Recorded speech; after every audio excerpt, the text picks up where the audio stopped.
let's talk about the episode SpongeBob and Patrick's Timeline Twist-Up, which is a very ambitious time travel episode that celebrates SpongeBob's history. More importantly though, this episode has a lot of Easter eggs, like almost like 15 different Easter eggs in one episode. So let me take a breather.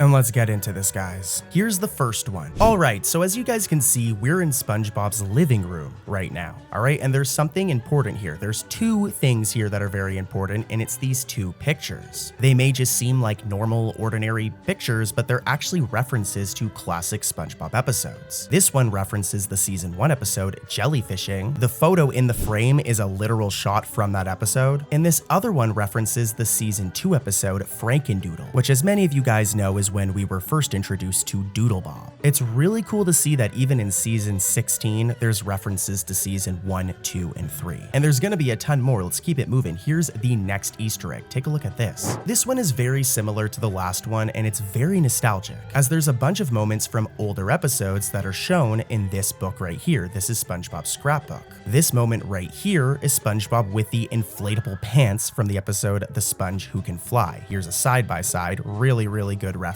And this other one is showing SpongeBob and Patrick doing their iconic performance at the Bubble Bowl. This happened in season 2's Band Geeks, and here's another side-by-side. Oh, also, listen to what Grandpat says right here. I was gonna play the stock market and invest in goofy goobers. I know who wins the Bubble Bowl.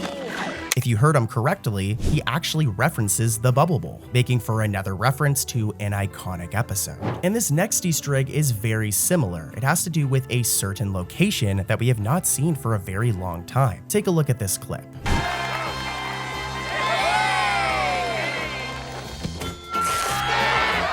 If you're confused on what's going on here, I don't blame you, as this location hasn't appeared for like over 20 years. But this place right here is the Comedy Crab, and it's a stage show where comedians perform basically. And if you remember, it's where SpongeBob performed making fun of Sandy in this clip right here from the episode Squirrel Jokes. Roll the footage. And what's up with that squirrel fur?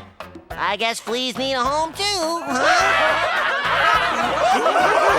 Squirrel fur! Now that is a really cool reference. It's awesome to see a location like pop up again, especially when we haven't seen it for so long. It might not seem like a big deal, but these types of things help build the world of SpongeBob when we know that there's all of these locations within Bikini Bottom. But anyways, I'm rambling, and here's the next Easter egg. Roll the clip. Hey, Squidina, the bus is here!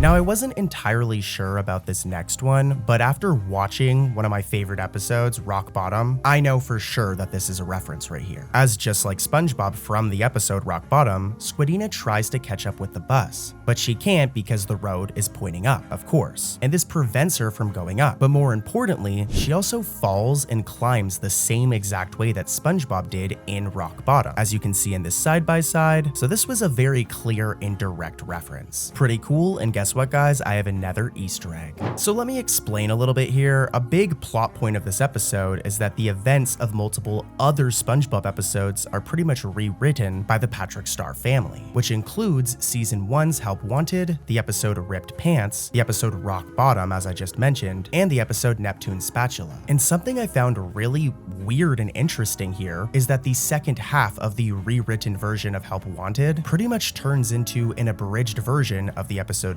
Plankton. For this one, you really have to watch the whole episode, and you really need to have watched Help Wanted and the episode Plankton to get this one, so I can't explain it much more. But this section of the episode actually has a whole other reference in it, and that's SpongeBob, Sandy, and Mr. Krabs' designs, as it seems that the animators went to replicate the animation style of the original episodes. For example, take a look at Patrick in this episode and how he looked in Rock Bottom or Neptune Spatula. If you look, his eyebrows are shaped like M's, but if you look at a more recent shot of Patrick, they don't look like that. They kind of changed his design in modern SpongeBob, but they went back to his OG design for this episode. The same thing goes for Sandy. If we take a look at a modern shot of Sandy from any other episode, her design looks like this. But back in SpongeBob season 1, she looked like this. Well, during the Ripped Pants segment of SpongeBob and Patrick's Timeline Twist-Up, look at Sandy. Her suit is depicted with 3 dots, just like the old school design. And this one is like really interesting, but but in the original Ripped Pants episode, there's this shot where Sandy's missing her tail, and they actually referenced this in SpongeBob and Patrick's timeline twist up. As look, even in this modern shot, they didn't draw her tail, so pretty cool. But what's also really cool are the outfits that SpongeBob and Patrick are wearing in this scene right here. You have to be like a hardcore SpongeBob fan to catch this one because it's a reference to SpongeBob season 7, but if you guys remember, in season 7, there was this episode, SpongeBob's Last Stand. And if you look at the clip I'm about to play you, you're gonna notice something familiar.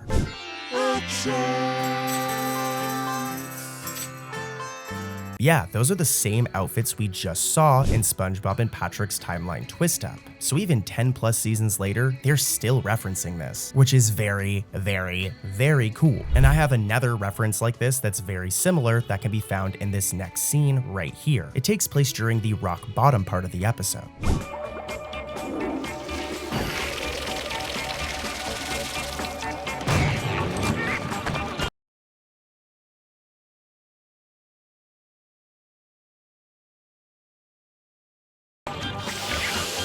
This is another obscure reference, and it's to the season 11 episode Ink Lemonade, which isn't really that old of an episode, but there's still an Easter egg here. In that episode, we were introduced to this character right here, Mildred, and she actually makes her first appearance in like 7 years since 2018 in this episode. SpongeBob has been doing this a lot lately. For example, if we look at a character like Lady Upturn, she originally was like a very passive character, but she now pops up all the time. So who knows, maybe we'll see Mildred more often as well. And this reappearance might be SpongeBob building up the SpongeBob world even more, like I was suggesting earlier. But anyways, here's another Easter egg.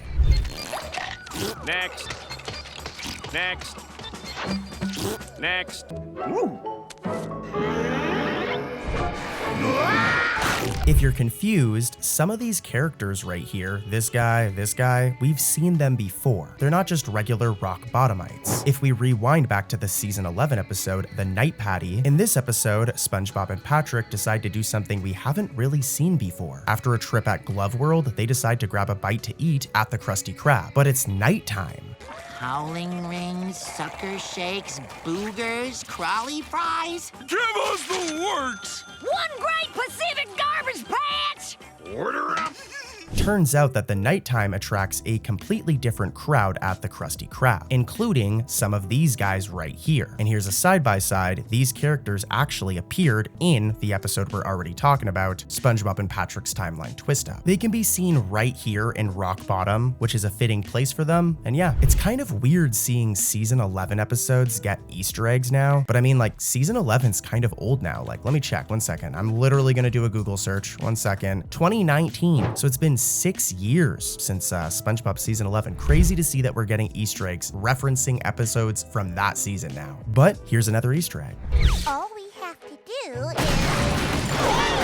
I can't believe it ain't Squidina!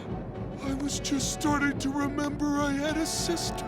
So as you guys just heard, Patrick just said, I was just starting to remember I have a sister. And if this sounds familiar, it's because Patrick has said this exact same line before. And to find it, we have to go all the way back to season 2. See, this is where I expect Easter eggs. Those seasons are old enough where I understand there being Easter eggs. But yeah, we have to go back to season 2, more specifically the episode Something Smells. As a listen, Patrick says like the exact same line in this episode. Oh my gosh, if my sister finds out, oh wait, I don't have a sister. It's pretty cool to hear him say the same thing like 20 plus years later, and I could ramble on about that, but we got more cool Easter eggs to cover, so here's the next one. Roll the footage. Let's get you in bed, mister, and fix you up.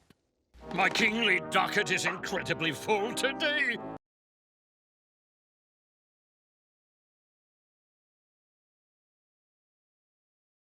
But I'm far too ill to complete my royal duties. You have to be obsessed just like I am to catch that Easter egg, but if we rewind back to season 6's The Clash of Triton, we see Triton and Queen Anthreg. This is how they look, especially in that season 6 episode, Remember, as if we go back to that clip I just played, look, they're shown right here and are pictured. Now this one requires some elite ball knowledge for sure, alright? But if you watch the Patrick Star Show, a running joke from the episode Pearl Wants to Be a Star is that Patrick's grandfather, Grandpat, and Mr. Krabs have a rivalry. For example, take a look at this clip from Pearl Wants to Be a Star. It's about time time you showed up, Crabs. You know why the Navy is always late? They gotta wait for the tides to wash them ashore.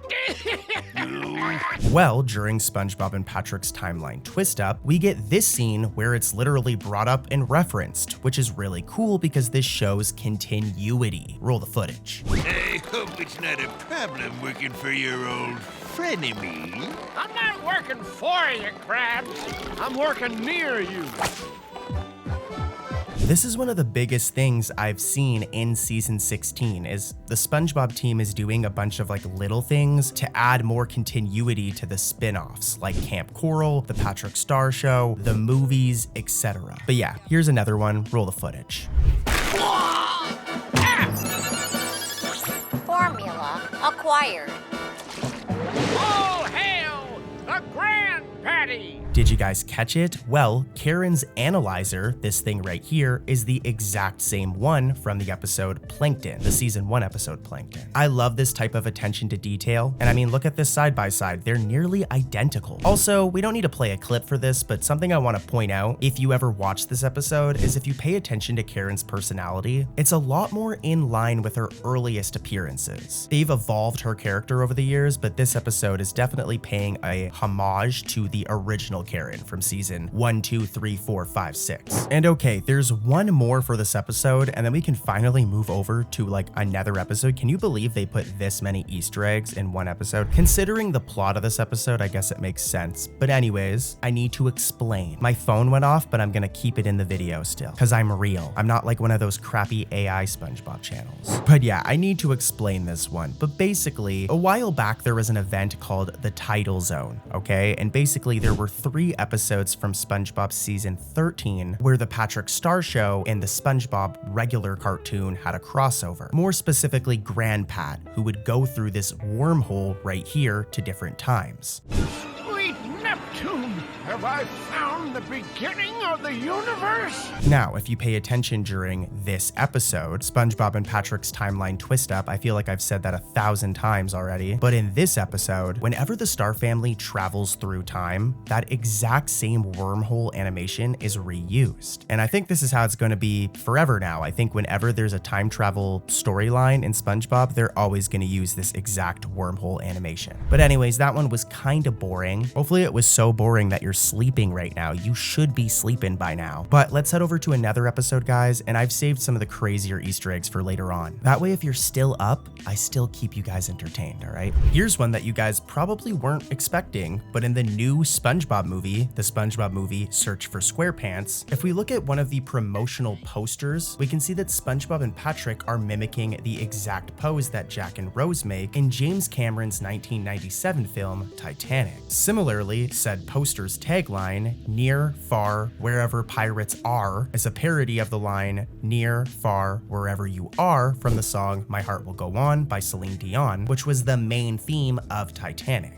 Hopefully we'll have more Easter eggs from this one once it comes out. Next up, we're going to talk about the episode Slumber Party Stars. And here's the thing, this is actually like technically the Patrick Star Show episode, but the reference is to OG SpongeBob, and it's really, really cool. For it to make sense though, we have to go back in time a little bit, guys, and go back to the episode Sailor Mouth. Can you believe that this episode is like 20 plus years old? It's from season 2. And in this episode, we see SpongeBob and Patrick play a very specific game, Eels and Escalators. Hooray! Escalators!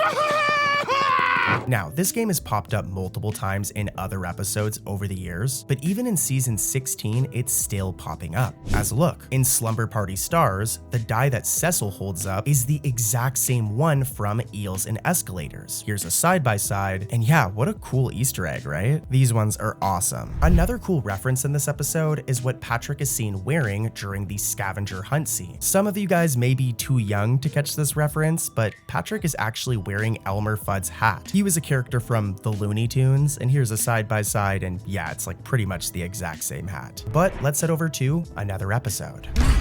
May I take your coat? But I'm not wearing a... Whoa! Enjoy your meal. Thanks! The episode, The Creepy Crab, brings a spooky vibe to the Krusty Krab, and even its title, like the title of this episode, is actually a reference in itself. Longtime SpongeBob fans and nerds like me who need to touch grass might recall that back in season 2, there was an episode called Bossy Boots, and in this episode, SpongeBob brainstorms a bunch of new names for the Krusty Krab. And listen closely to these clips, you'll hear something familiar. How about the chaotic crab? How about the kissy crab? The creepy crab? The killer crab? As you just heard, the creepy crab was actually one of SpongeBob's suggestions. And you have to think how crazy it is to go back and reference this. Like, Bossy Boots is an iconic episode, but it's also like a random season 2 episode. So the fact that they went and got this reference and decided to include it in this episode is really cool. Now on the episode's plot, Slappy, who's Nosferatu's eccentric assistant for those who don't know, this guy right here, he gets hired by Mr. Krabs and decides to give the Krusty Krab a full haunted house makeover for an evening. And this is where we can find the other Easter egg, or I guess it's more of a reference. Fittingly, Slappy's friend group of monsters comes in to dine. And it's easy to miss, but each one of them is actually a nod to classic horror icons. There's Dracula, an invisible man, a Frankenstein-type creature, a gooey blob reminiscent of literally the Blob, and a howling wolfman, among others. Seeing all these familiar monster archetypes, sharing Krabby Patties is a treat for any horror movie fan, and it's also just a really cool reference. And of course, I've got more. If only I could find a way to get SpongeBob out of my hair. Did you say something, Mrs. Puff? Nothing, SpongeBob. In the season 16 episode, Exchange Student Driver, Mrs. Puff finally finds a clever, well, kind of extreme solution to get a break from SpongeBob's never-ending boating school failures. She decides to enroll him in a foreign exchange program and ships him off to a distant driving school in Klopnod. If you've heard of Klopnod before, it's because this is actually like kind of a reference. If we go back to the Patrick Star Show episode, Klopnodian Heritage Festival, we were introduced to this whole culture. I'm so happy to be sharing my Klopnodian culture with my family. According to this pamphlet, Klopnod is the silliest place in the ocean. So it's cool that that was referenced here. This is another example of them, you know, expanding the universe and connecting the spin-offs to the main show. This location has appeared tons of times in the Patrick Star Show, but this was the first time it ever appeared in SpongeBob. And it kind of makes it now like 100% a canon location. But let's move on.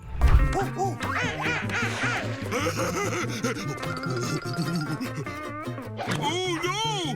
My gorilla has escaped from the zoo!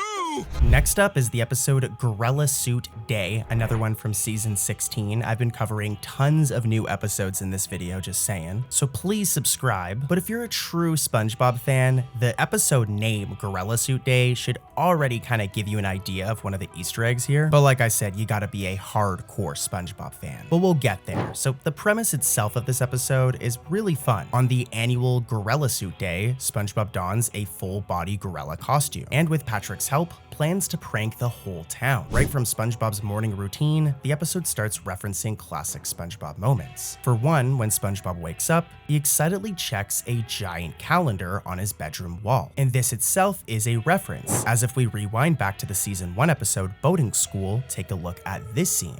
This is it, Gary.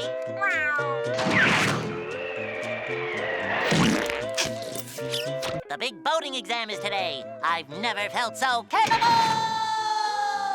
Here's a side-by-side, and yeah, those are the two exact same calendars. So a cool Easter egg there again, but let's keep it moving. SpongeBob then enthusiastically swings on a vine and launches himself into the calendar to mark the date, which is also another direct homage to Boating School, as you guys just saw. The only difference this time, and I'm showing it side-by-side and looping them, is that he's imitating Tarzan instead of using his bed as a catapult.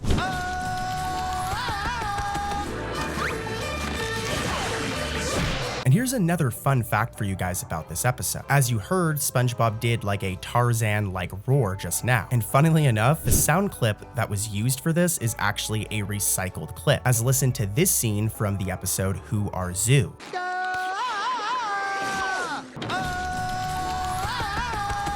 Yeah, the animators or the editors were feeling kind of lazy and they used the exact same sound effect and recycled it in this episode. Also, the whole gorilla suit thing seems to be somewhat of a reference to the episode I Had an Accident, as at the end of that episode, Patrick dresses up in a gorilla outfit. We're not done with this one yet though. As SpongeBob struts around in his gorilla outfit, eagle-eyed viewers might notice a familiar design. The gorilla suit he wears looks identical to the one he briefly tried on in the season 6 episode Boating Buddies.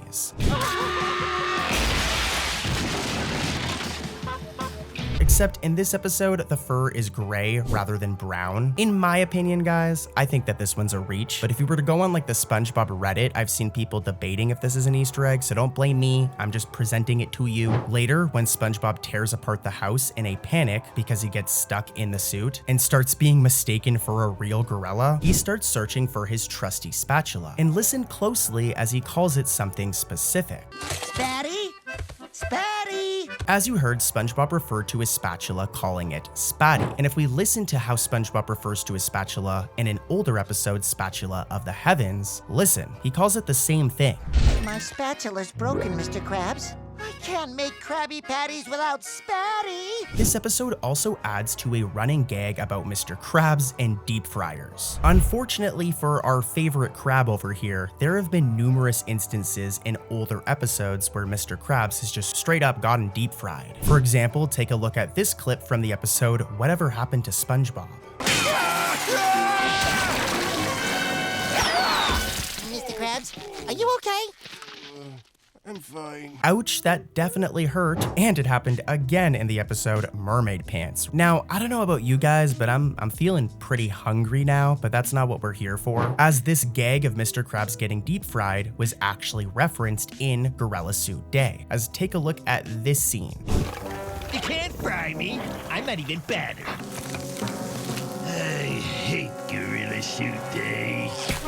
Hey, at least it happens off camera this time, but that sounded like it really hurt. Turns out though that Mr. Krabs isn't the only person to get hurt in this episode. For one more final meta gag or reference, Squidward ends up getting physically squashed by a rampaging real gorilla that appears, which is a callback to the episode I mentioned earlier, I Had an Accident, where something very similar happens. By the end of the episode, the town is in chaos, but fans are treated to a treasure trove of references. From SpongeBob's calendar shenanigans to Mr. Krabs getting deep fried, this episode's a good one with lots of Easter eggs. I recommend it. My appreciation is depreciating. No. $1.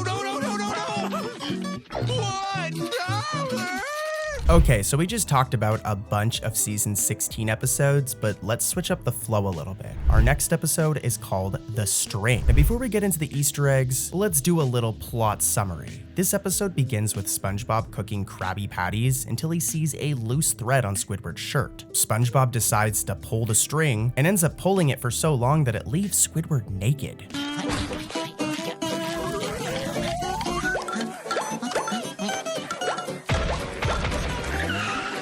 Order a rusty cab? I like string. Congratulations. And this is where the episode pretty much goes from here. SpongeBob continues unraveling things until every Bikini Bottomite is pretty much annoyed, especially Squidward, who always ends up having his clothes unraveled by the string. This all goes on until the end of the episode, where Patrick eventually uses the string as dental floss, thus ending the episode. But just as the episode ends, there's a huge Easter egg. If we go back to the first SpongeBob SquarePants movie, there's this fisherman right here. And we haven't seen him since that movie, but at the very end of the string, he makes his first reappearance in a long time. That means cleaning up your candy wrappers? But they usually just disappear, like magic. Ooh, kinda like my wet towels after I shower. When Patrick's mother, Bunny, leaves the Star family home for a week in the episode Cleanin' House, she leaves to claim an inheritance in Clopnod, the location we were talking about earlier. And when she does this, chaos quickly erupts in her absence. Each member of the household is tasked with cleaning a different part of the now filthy house before their mom gets home. And it makes for a good plot, but I know what you guys are actually here for, and it's the Easter eggs, as there are a bunch of visual references and nods to SpongeBob's lore in this episode. Here's the first one, roll the clip.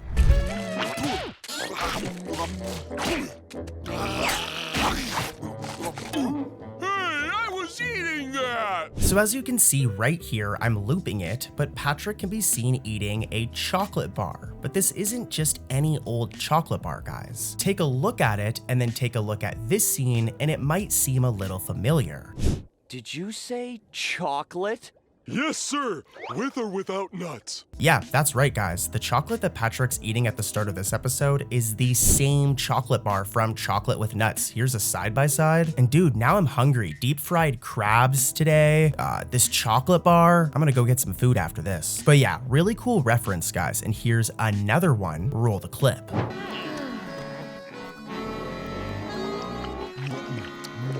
Alright, so let me explain. As you can see, there are 3 disgusting cockroaches right here, and they may seem a little bit familiar to you guys, as their design resembles the one that we seen back in the episode, Mermaid Man and Barnacle Boy 4. Okay, and here's one more from this episode, and you all should right away get this reference. Roll the clip. She says she's coming back home. Home? We gotta get the place clean before Bunny gets back. I ain't doing any cleaning. We'll start with your filthy mouth, Dad. Now listen, I'm gonna be honest with you guys, and no matter what, Cartoon Corey loves ya and respects ya, but if you did not catch that Easter egg, you're kind of a fake SpongeBob fan, as you guys just heard, dolphin chirps were used as replacements for curse words, which is a direct reference to the iconic episode Sailor Mouth.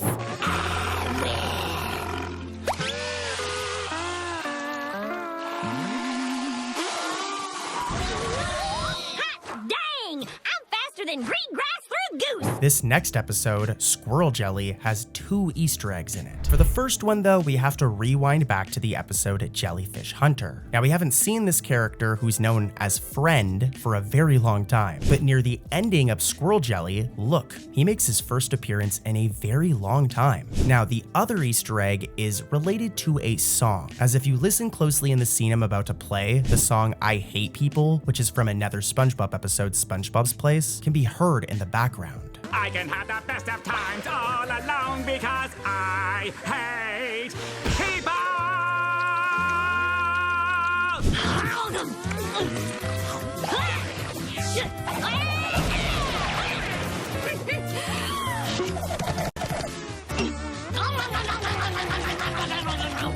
In the iconic Season 2 episode Sailor Mouth, SpongeBob and Patrick learn some new, spicy swear words from a dumpster outside of the Krusty Krab. Though they're told by Mr. Krabs not to use these bad words, they eventually ignore the old man and get themselves into some trouble. Well, Patrick gets SpongeBob into trouble when he goes to snitch on him. Before all of this happens though, we're given this iconic scene, like this scene is iconic, where SpongeBob and Patrick play a board game called Eels and Escalators, and it makes for a really funny scene. Well, 10 seasons later, in the episode Bubble Bass's Tab, I think it's a season 12 episode, this board game, Eels and Escalators, is referenced, with it appearing on SpongeBob's internal shelf of games. Oh, the 3 deadly challenges! I got this game! Where is it? Game of Strife, Shoots and Bladders. Oh, here it is! As you guys know, I'm a major fan of the Steven Hillenburg era of SpongeBob, so I loved this little nod. The season 10 episode, SpongeBob's Place, has a good plot, but I think the biggest thing this episode is known for is all of the wild Easter eggs. Now, I'm not going to cover this scene, which has like 8+ Easter eggs all in one shot, like holy cow, as we've covered it quite a few times already, but I did find another one, and it's spicy. Hey! I see the problem! SpongeBob's not in the kitchen!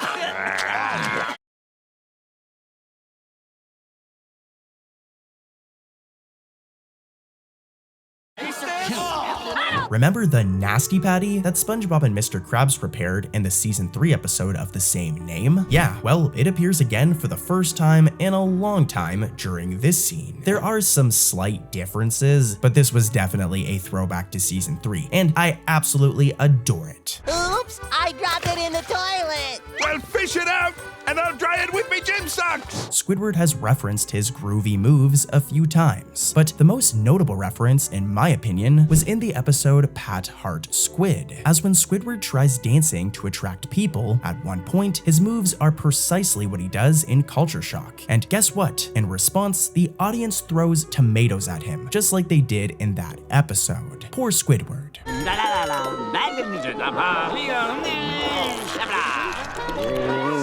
Another classic SpongeBob episode that I loved as a kid was Season 2's Sandy, SpongeBob, and the Worm. This episode was pretty darn epic, with SpongeBob and Sandy teaming up and going on an adventure to find the Alaskan bullworm that has been terrorizing Bikini Bottom. Now in the end, they succeed and manage to lunge the thing off of a cliff, and for a while, it seemed like this would be the last we'd see of the Alaskan bullworm. That is, until the episode My Leg, as during the montage where SpongeBob is trying to purposefully damage Fred's leg, Fred sprinkles salt over his leg, then SpongeBob rings a bell, and the Alaskan bullworm slithers over to Fred. Pretty cool, huh?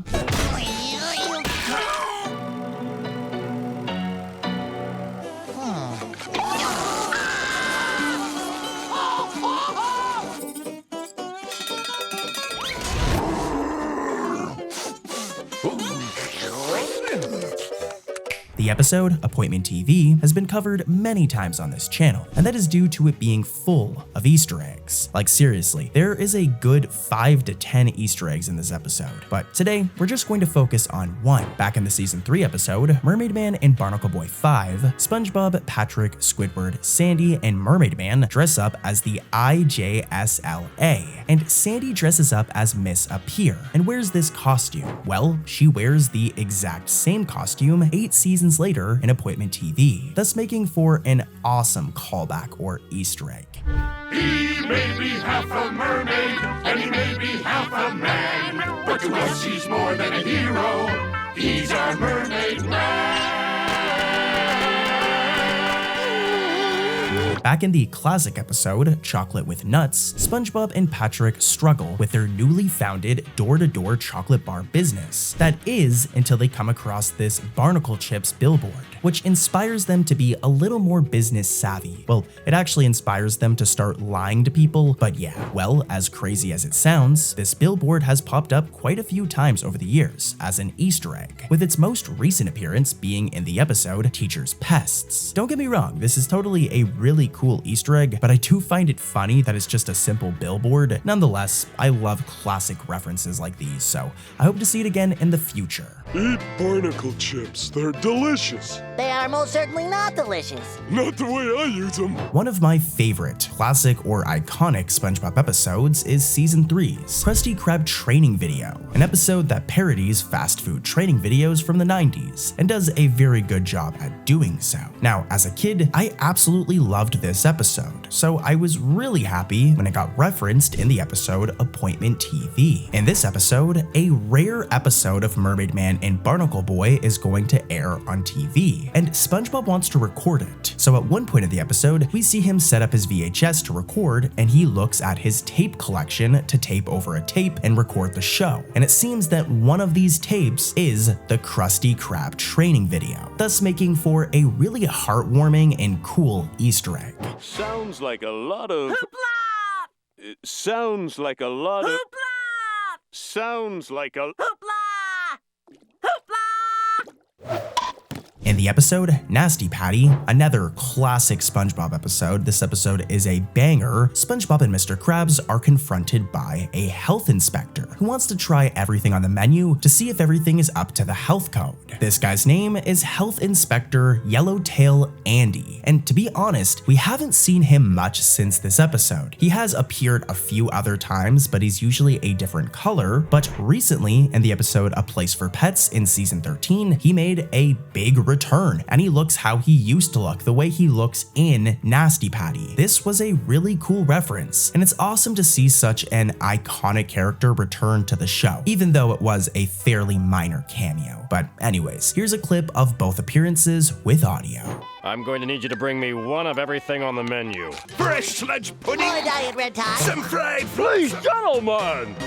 Leave me to finish my work in peace.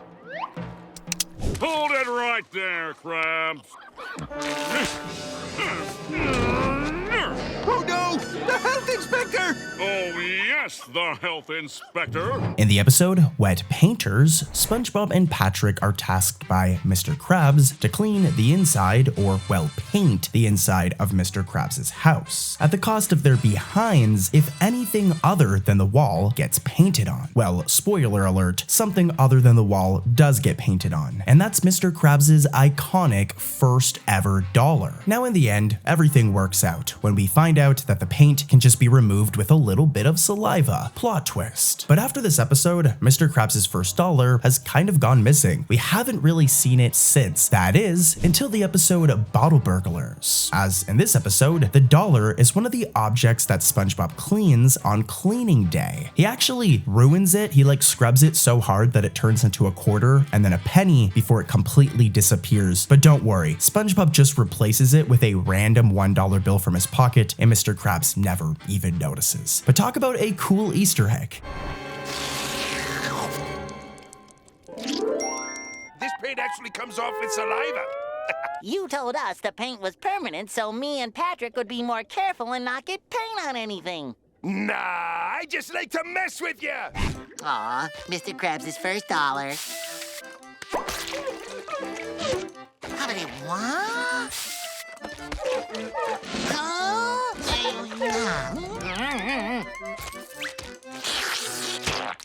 Don't forget to clean the safe, boys. The character, Flats the Flounder, made multiple appearances in early seasons of SpongeBob. For example, Sandy's Rocket, Texas, but most notably The Bully, where he plays a major role, where he pretty much wants to kick SpongeBob's butt throughout the entire episode just for sitting beside him and saying, "Hey, poor SpongeBob." Now, since The Bully, he hasn't had very many appearances. He has appeared a few times, but it has been fairly limited. That was until the episode Don't Feed the Clowns, as he's actually a customer of the bakery who gets knocked out by getting hit with a pie. Talk about a cool reference. It's nice to see Flats the Flounder back in action again, especially in a more recent episode. SpongeBob! I can't believe you beat up a new student. I'm going to kick your butt! In the episode Captain Pipsqueak, Plankton comes up with the ultimate plan to join the League of Evil so that he can take over the world and, of course, steal the Krabby Patty secret formula. Well, in order to do this, Plankton has to do an addition, and during this scene, we see numerous villains from previous episodes show up for an addition as well. And boy, oh boy, does it make for an epic scene full of references. First up is Dennis from the first SpongeBob movie. Then there's this guy, a thug who steals the Patty Wagon, also from the first movie, Dr. Negative, Squidward's villain counterpart from the episode Mermaid Pants, really good episode by the way. There's also Madame Hagfish, the Earworm, Robot Mantis, Nosferatu, Gordon the Viking, Dorsal Dan, and my favorites, the Strangler from the episode Tattletale Strangler, and Doodle Bob from the episode Frankendoodle. That is like 12 to 13 references in one scene. Crazy.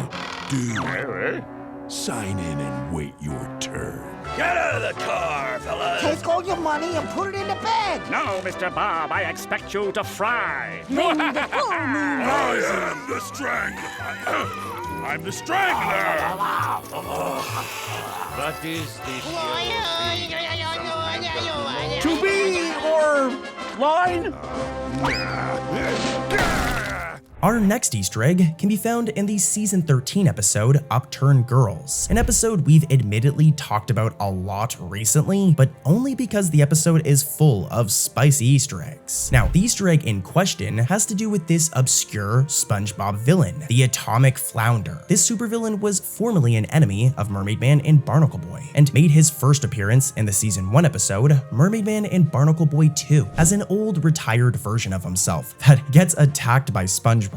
Now, since season 1, the character has barely been seen, let alone mentioned. That is until the episode Upturned Girls, as when Pearl and Narlene first arrive at Upturns, the exact same old retired version of the Atomic Flounder makes his first appearance in 20 plus years, making for a really cool little reference. If I weren't retired, I'd...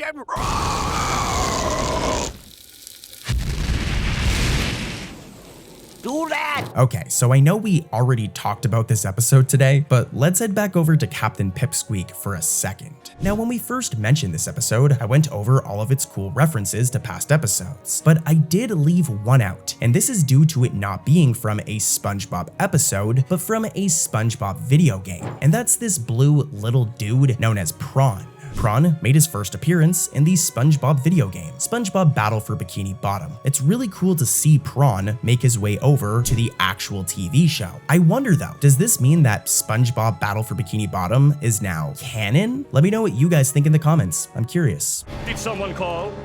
Oh, I thought maybe I was looking at superheroes. But now I see it's just a couple of pieces of gnarled driftwood. What did Prawn do? The worst thing you can imagine. He put all of Mermaid Man's white clothes in the washer with a red sock. What is that yellow thing? Some kind of mold? I'm not mold, I'm a sponge. There's a cellular difference. And last but certainly not least is our final Easter egg, which can be found in the episode Potato Puff. And it happens fast. In the SpongeBob SquarePants movie from 2004, we were introduced to Princess Mindy, the daughter of the almighty King Neptune, who does her very best to help SpongeBob and Patrick throughout the movie. Now, despite being such a well-known character, we haven't really seen Mindy for quite some time, but she did recently make a reappearance in the form of an Easter egg in the season 13 episode Potato Puff. Like I said, it happens fast, but look, Mindy can be seen as a painting on the wall of a nursery, thus making for an awesome little Easter egg. Now that's gonna do it for today's video, guys, but if you want more SpongeBob Easter eggs, click this video right here. So do it. I'll see you guys over there. Peace.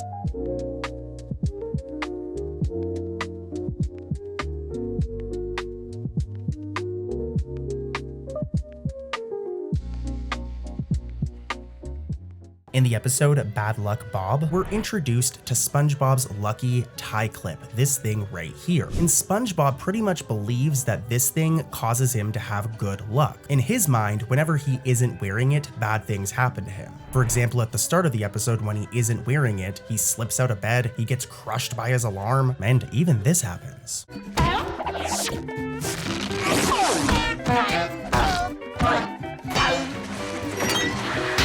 In the end, SpongeBob loses the clip and his life just falls to shambles, but as you guys can imagine, it's a cartoon and he ends up getting it back in the end. But more importantly, this episode has a bunch of Easter eggs, and let's get right into them. Here's the first one. I'm gonna play the clip and then I'll come back and explain it.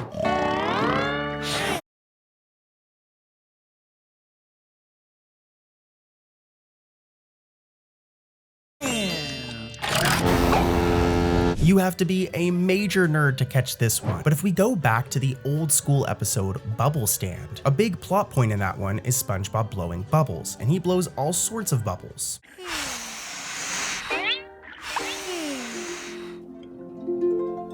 If you were paying close attention, one of those bubbles may have seemed familiar. In the original episode Bubble Stand, we see SpongeBob blow a duck bubble, this one right here, and a butterfly bubble. And in Bad Luck Bob, when SpongeBob snores, he blows something very similar. Here's a side-by-side of both, and I don't know, let me know what you guys think in the comments. I think that this was a reference, in my opinion. And we've got more. Here's another one, and let's see if you guys can catch it. It's another callback to SpongeBob Season 1, and here's a hint, it has to do with blowing leaves.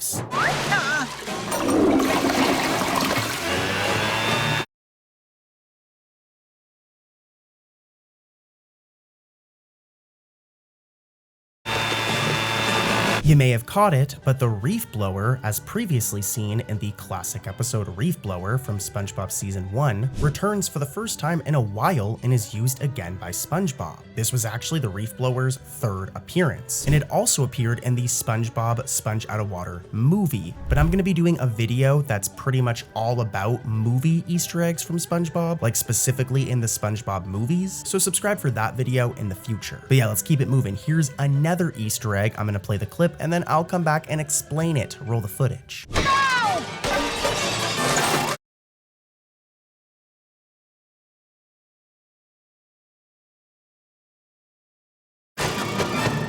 My lucky tie clip is missing. Now this isn't a one-to-one reference, and I might be reaching here, but if we go back to the episode The Chaperone, there's this clip where SpongeBob emerges from his toaster.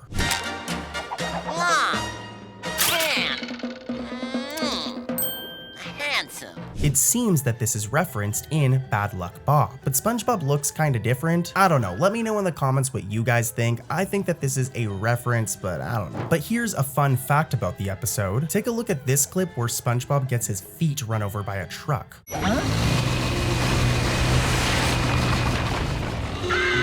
A new freeway? This is actually a reference to the 1961 Merry Melodies cartoon Beep Prepared, when Wile E. Coyote's feet are flattened while trying to trip the Roadrunner. Here's a side-by-side, and yeah, that's a reference, pretty cool. You know what's also really cool though? The other Easter eggs we're gonna be covering today. So let's head over to another episode. And if you guys are enjoying, I know I said it before, but please subscribe, guys. I'm trying to hit 10K subscribers, and I'm really close, so please help. As you guys have noticed, there's no AI or anything in my content. Like, I'm a real person, like I'm talking, I'm a real person. The editing's done by a real person, and the scripts are written by me. So just, yeah, subscribe. I love you guys. Next up is the episode Upward from SpongeBob season 15. This episode's all about Lady Upturn, which is really cool. I don't know if you guys noticed, but around like season 10 or season 11, Lady Upturn became like a regular occurring side character within the show. Like, she appears just as much as like Larry the lobster, if you think about it. But yeah, in this episode, Squidward and Lady Upturn actually become like besties. They become really good friends. Regigild, pay the man. You can't just buy the soul of a raw talent like myself. Lady, you just bought yourself an artist. And remember, Lady Upturn is like a rich lady. She's like a Karen pretty much, but a rich Karen, and all of her friends are snobby. And a big plot point in this episode is her introducing Squidward to all of her friends. It actually makes for a really good episode because if you think about it, Squidward and Lady Upturn are kind of similar. So, you know, but yeah, here's some clips of this. It's really funny, and then we're gonna get right into what you clicked on the video for. Oh my, it's incredible. But where are you going to live? The mansion is mine. I cannot wait to show you off to my wealthy, taste-making friends. So you better get writing. Yes, ma'am. Like I said, it's a really good episode, and it's cool to see somebody actually supporting Squidward's dreams of being a musician for once. You know, everybody else just takes a big poop on his clarinet playing, but Lady Upturn actually invests money in Squidward. But anyways, let's get into what you guys actually clicked on this video for, and that's for some SpongeBob Easter eggs. Here's the first one, and here's how it's gonna work. I'm gonna play the Easter egg, and then I'll come back in and explain it for you guys, okay? Let's do it. Lady Upturn! Always a delight to have you back at our gallery. What do you have that's new and interesting? Ick! Alright, so let me explain. When it comes to cartoons like SpongeBob or any other like Saturday morning kids cartoon, there's always going to be certain locations introduced that don't pop up in every episode. So for SpongeBob, it would be like Glove World. If you're a SpongeBob nerd like me, you know that Glove World is like, you know, SpongeBob's favorite place, and it'll pop up every couple of seasons. Well, something similar happens in this episode. But for it to make sense, we have to rewind back to two older episodes. The first one being the episode The Masterpiece, and the other episode being Squidward's School for Grown-Ups. In the episode The Masterpiece, we were introduced to the art museum, this place right here. And guess what? It actually popped up again in Upward during this scene right here. That's a really cool reference. If we head back over to Squidward's School for Grown-Ups, back in that episode, we were introduced to the famed Bikini Bottom Opera House, this place right here. And guess what? This place also pops up again in Upward during this scene right here. You know, when it comes to SpongeBob Easter eggs, they usually reference like, you know, the most common SpongeBob stuff, but it's really cool when they reference like lesser known episodes like Squidward's School for Grown-Ups. That's like an old episode, dude. And we're not done yet. I've got more Easter eggs. Let's keep it going. Here's another one. I'm gonna play a clip with the Easter egg and then I'll come back in and explain. Let's do it.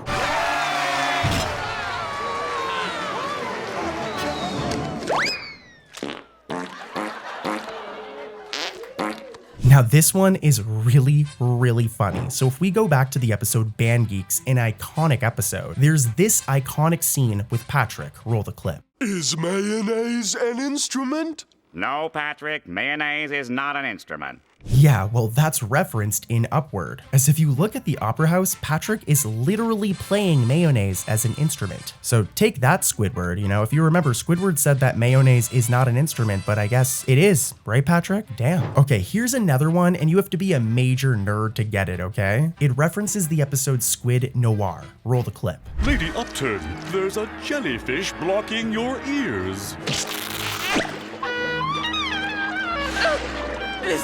what he really sounds like? Okay, so if you guys remember back in the episode Squid Noir, I believe it's from season 11, there's like a reoccurring joke. It especially happens at the end of the episode where the jellyfish, the ones that always pop up throughout SpongeBob, are seen enjoying Squidward's clarinet playing. Most people usually hate it, as you guys know, but the jellyfish love it, bro. I mean, at least in modern SpongeBob, back in the day they didn't. But yeah, as you've seen in the clip I just played from Upward, the jellyfish are seen enjoying Squidward's bad clarinet playing again, which is totally a reference. And here's another one, though it technically isn't really a reference, but it's still really cool and I have to mention it. So who remembers the character Squilliam Fancy Son? You know, Squidward's like arch nemesis, this guy? Sounds as though you've got a dying animal to attend to, eh, old chum? Squilliam Fancy Son? Yeah, that guy. He's one of my favorite characters. I love Squilliam, and I really hope that Squidward gets his revenge on him one day. He did get a little revenge back in Band Geeks, you know, with the whole Bubble Bowl situation. Like, he did get the W there, but since then, he hasn't really gotten his comeuppance yet, so hopefully that happens soon. But anyways, the last time we seen him was in the episode Code Yellow. Like I said, this was 7 years ago, back in season 10. Well, the show's producers must have caught on to this because, look. No!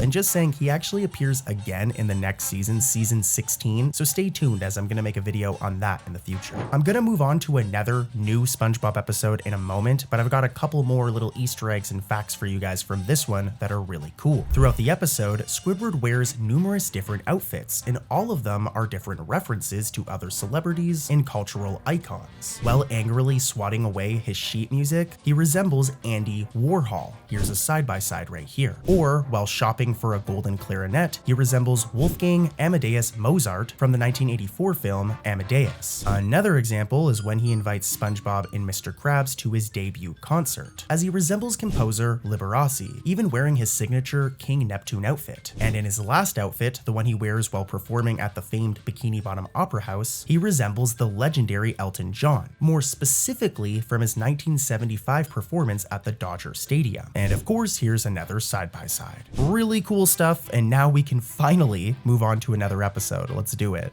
Next up is the episode Unidentified Flailing Octopus, another season 15 episode. This episode starts like many other SpongeBob episodes, with SpongeBob and Patrick annoying Squidward. They see a commercial about aliens and decide to become alien hunters. And in the midst of this, they end up waking up Squidward with their flashlights. Like, imagine your neighbors waking you up just because they wanted to hunt for aliens. It's probably even more annoying for Squidward because he doesn't believe in aliens. But this is actually the episode's whole plot twist, as in the end, aliens are real and they end up targeting Squidward. At last, evidence of our ancient aquatic ancestors.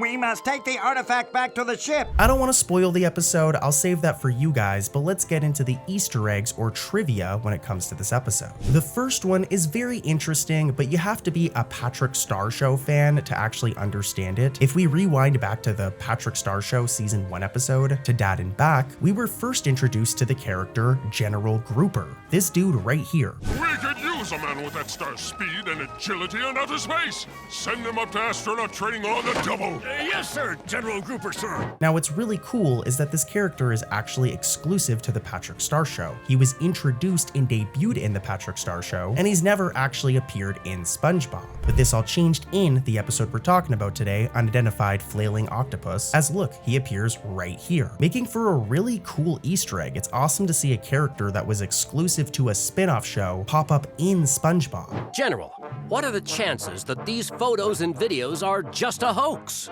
99.99999%. This has actually been a bit of a trend. If we go back to season 13 in the episode Something Narwhal This Way Comes, two characters, Narlene and Nobby, that were exclusive to Camp Coral and were introduced in Camp Coral, crossed over and finally made their first appearance in SpongeBob. Narlene Narwhal?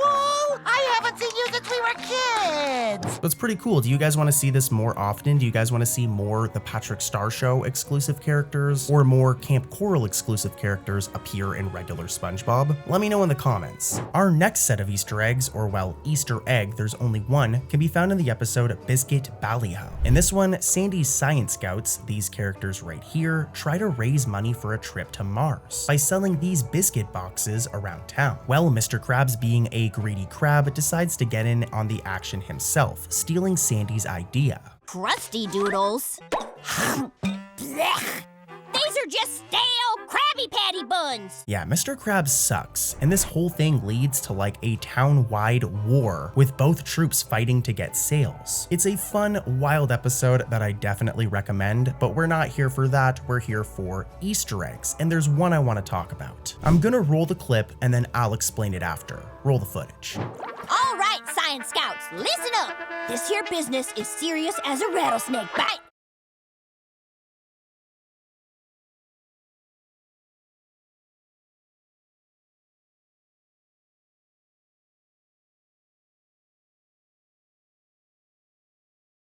So let's make sure we don't mess it up.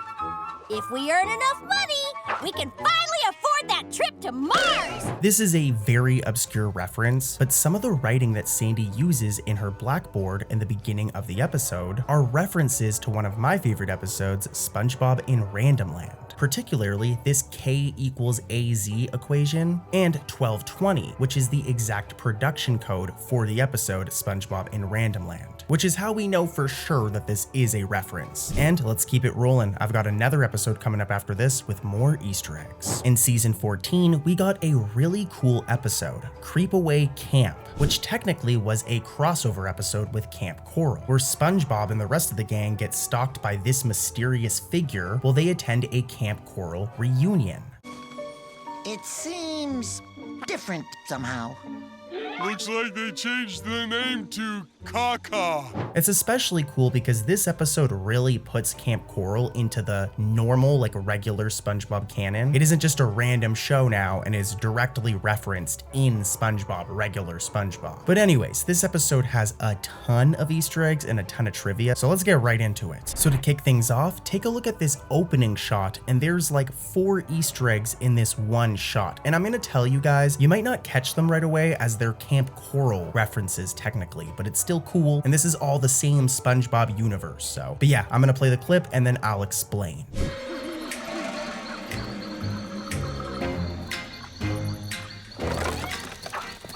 Like I said, 4 Easter eggs in one shot. For one, we have Moe's possessed intertube. This was originally in the Camp Coral episode Boo Light Special. Here's a side-by-side. Sandy's helmet from Helter Shelter, the Squidward-shaped rock from the episode In Search of Camp Nudist, and Patrick's shelter from the episode Squishery. Like I said, those were Camp Coral references, so you might not have caught them, but if you're a fan of OG SpongeBob, you'll definitely catch this next one. Let's take a look and I'll explain afterwards.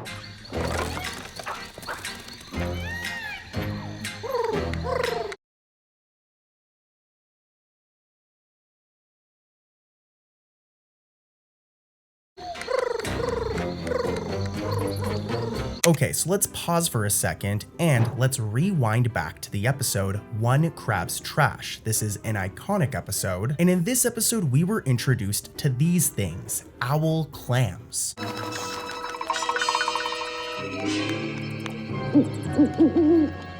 Remember these things as they pop up again in Creepaway Camp, making their first reappearance in like over 20 years. These things only ever appeared in the episode One Crab's Trash, and as you can see, they appear here, devouring the invitations, making for a really cool reference. And here's another Easter egg. This one is really, really cool.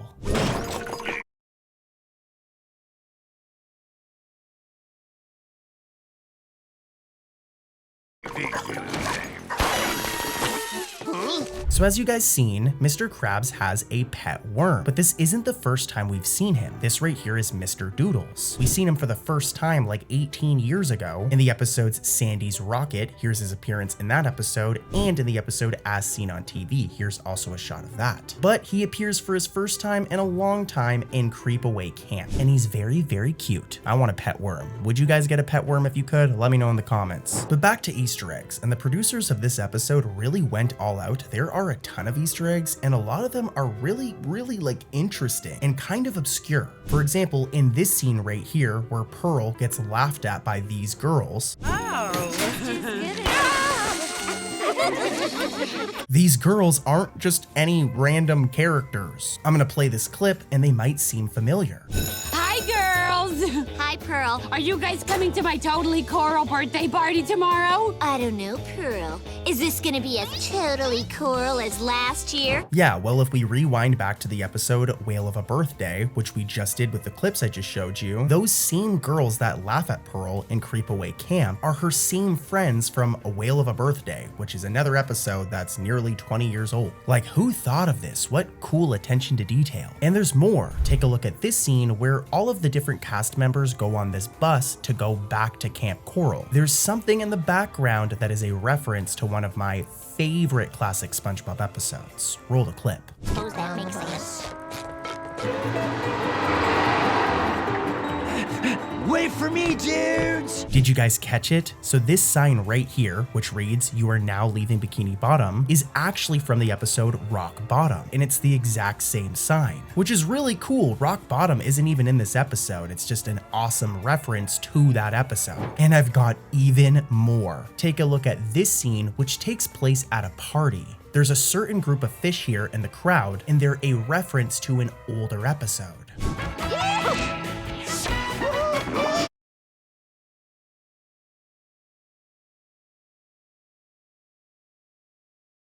Who remembers the nudist colony of fish from In Search of Camp Nudist?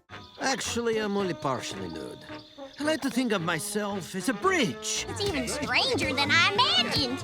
Boy, fish sure look weird without clothes on, huh? This is another Camp Coral reference, and this entire group of fish makes a cameo at the party right here. And here's a side-by-side. It's kind of cool seeing their 3D design and then seeing their 2D designs. Now, there's actually a bunch more in this episode, but I'm gonna save them for another video. But for now, let's head over to another episode, guys, with even more Easter eggs. You don't wanna miss any of the Easter eggs I have coming up. As a lot of our longtime viewers know, Season 1's Pizza Delivery is one of my favorite, all-time favorite episodes, with it being all about SpongeBob and Squidward going on a little pizza delivery adventure and doing everything they can to get this box of pizza to its destination. Krusty Krab pizza is the pizza absolutively. Now, I don't know if the Krusty Krab still serves pizza to this day, but it is possible, considering that a Krusty Krab pizza box did pop up in a recent episode as an Easter egg. It's easy to miss, but in the episode Plankton Gets the Boot, a Krusty Krab pizza can be seen in SpongeBob's house when he and Plankton are watching a movie in the living room. Many unbearable hours later.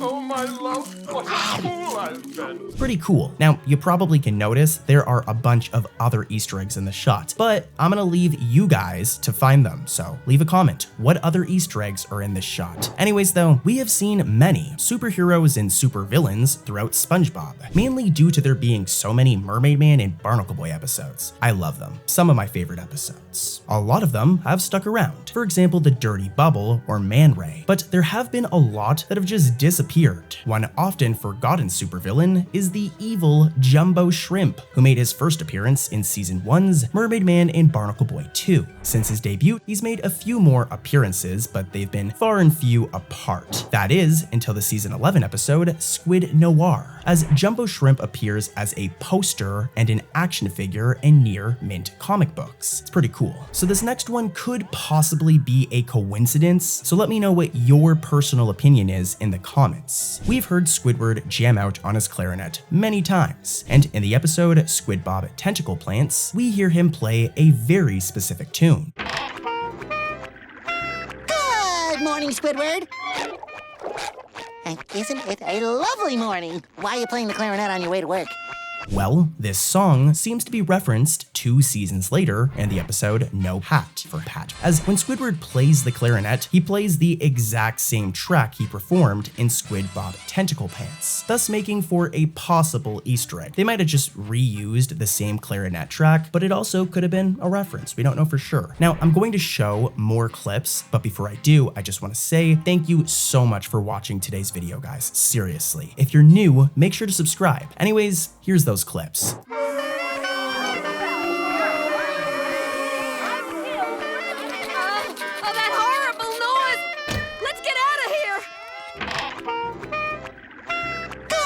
Morning, Squidward. And isn't it a lovely morning? Why are you playing the clarinet on your way to work? Some of my favorite episodes of SpongeBob are the superhero-themed ones, where we get to see Mermaid Man, Barnacle Boy, and even some villains like the Dirty Bubble or Man Ray get into some action. Now in the Season 3 episode, Mermaid Man vs. Barnacle Boy 5, we were introduced to the Chief, the head of the International Justice League of Super Acquaintances. This guy pretty much sends Mermaid Man, Barnacle Boy, and the rest of the IJLSA on missions. And though his role was pretty important in earlier seasons, the character has not been seen very often since. Well, that all changed in the episode Swamp Mates, as not only does the Chief make his long-awaited return on the screen in the Mermalayer, but he also appears at the end of the episode as well. They even got the same original actor from Season 3, which is like 20 years ago, to reprise his role, thus making the Easter egg even more awesome. Woohoo! This completes my collection! We've seen plenty of board games in the SpongeBob universe, but one of my favorites is the Flying Dutchman's Treasure Hunt from the Season 1 episode, Arg. This game nearly drives Mr. Krabs insane, with him eventually taking things way too seriously and using the game's map for a treasure hunt. To be fair, Mr. Krabs' plan does actually work, and they eventually find the treasure by the end of the episode, despite using a map from a board game. But this was the last we'd see of the board game for a little while. That was until the Season 6 episode, Toy Store of Doom, as at one point, SpongeBob takes the Flying Dutchman's Treasure Hunt board game out of a chest and asks Patrick if he wants to play it, only for him to decline it like everything else SpongeBob suggests. Pretty cool. Buried treasure board game? Sheldon Plankton is quite the inventor, with the innocent yet evil little guy creating all sorts of gadgets, weapons, and robots. But there has been one invention of his that has popped up multiple times, and that's Robot Plankton. Making his first appearance in the second SpongeBob movie, the robot has appeared twice, with the most recent appearance being in the episode Plankton Retires. The design is pretty much identical, so I would personally say that this was an intentional Easter egg by the art team. So this next one can be found in the Season 13 episode Uptown Girls, and is based around two characters first introduced in Camp Coral. These two are Ro and Rhea, Lady Upturn's two cabin roommates from, well, Camp Coral. Well, the episode Uptown Girls gives us a little update on what happened to both characters after Camp Coral, via various posters in Lady Upturn's shop, with Ro becoming a clothing model based on this poster, and Rhea becoming the face of a perfume company based on this other poster. Our next Easter egg, or well, I guess Easter eggs, are hidden in the fairly recent Season 13 episode, Say Ah. Now there have been hundreds of incidentals introduced over the years. This can sometimes result in older ones being discontinued. But fortunately for us longtime fans, the episode Say Ah brings a total of 3 discontinued incidentals back for the first time in like 20 to 22 years. First up is Incidental 62, who makes their first appearance since the Season 3 episode New Student Starfish. There is also Incidental 66, who was last seen in the Season 1 episode Fools in April. Oh, and finally, Incidental 71, who hasn't been seen since Season 2's Patty Hype. Pretty cool, so listen up, as this next Easter egg is a little complex. In SpongeBob, every episode has a production code, and sometimes these production codes will be hidden in episodes as Easter eggs. So, as you can imagine, this is exactly the case in the episode Food PBFFT Truck, as one of the signs at the Rock Bottom Mall reads SB138, which is actually a reference to the production code of the Season 1 episode Rock Bottom, which makes sense because it's in the Rock Bottom Mall. So yeah, it's very subtle, but boy, is it cool to see such an iconic episode referenced in the modern day. Our next Easter egg can be found in another recent SpongeBob episode, Patrick the Mailman. This Easter egg is similar to the one found in Say Ah, as it has to do with a long-lost character, that being SpongeBob's jellyfishing idol, Kevin C. Cucumber. Kevin made his first appearance in the episode I'm Your Biggest Fanatic, but since then, we haven't really seen him for a while. Well, that is, until Patrick the Mailman, as this episode marks Kevin C. Cucumber's first major appearance since I'm Your Biggest Fanatic from season 2, thus making for a really cool callback.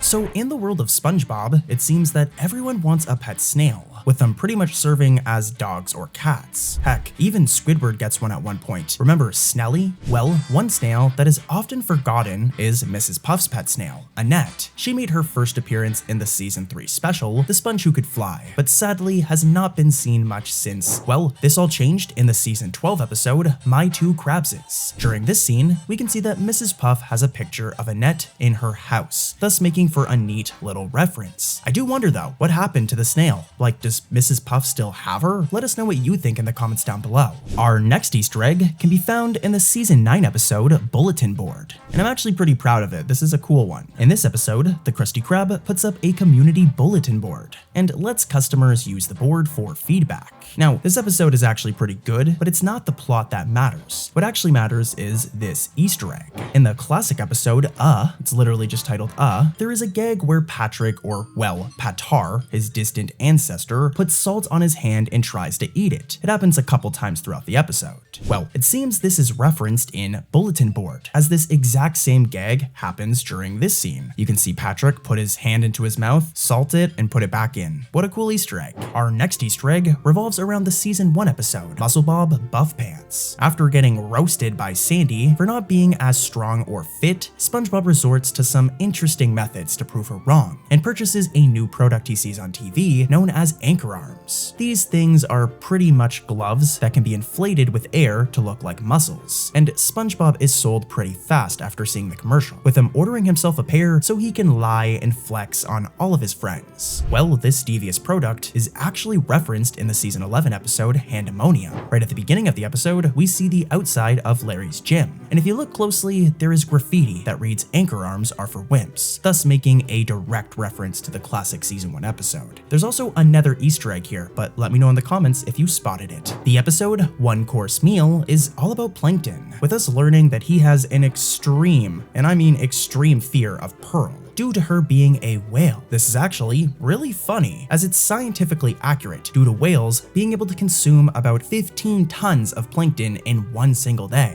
Plankton's fear of Pearl was recently referenced in the episode The Ghost of Plankton. In this episode, the Flying Dutchman teaches Plankton how to be a ghost, and when he showcases his transformation skills, he turns into Pearl, and this scares the absolute heck out of Plankton. Thank you so much, guys, seriously, for supporting the channel. We're growing like crazy. Like, one day we might be the #1 SpongeBob channel, and it's because of you guys. I'm Cartoon Corey, I'm your host, and I'll see you guys tomorrow with some more spicy content. Peace.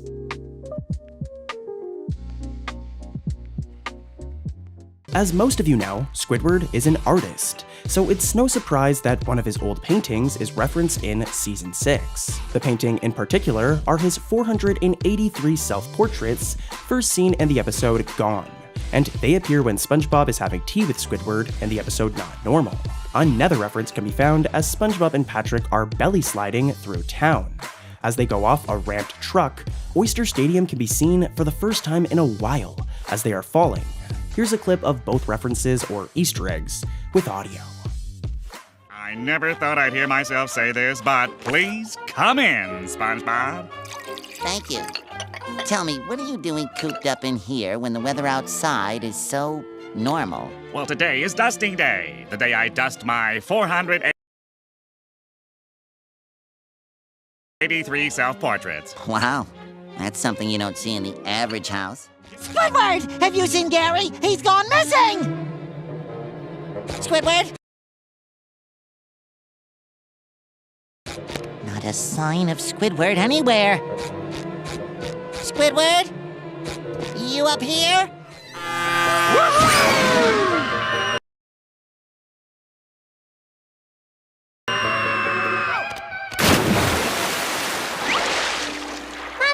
Mommy, what are those things?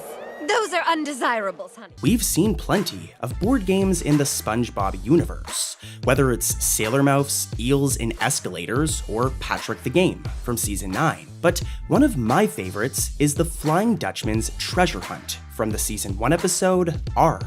This game nearly drives Mr. Krabs insane, with him eventually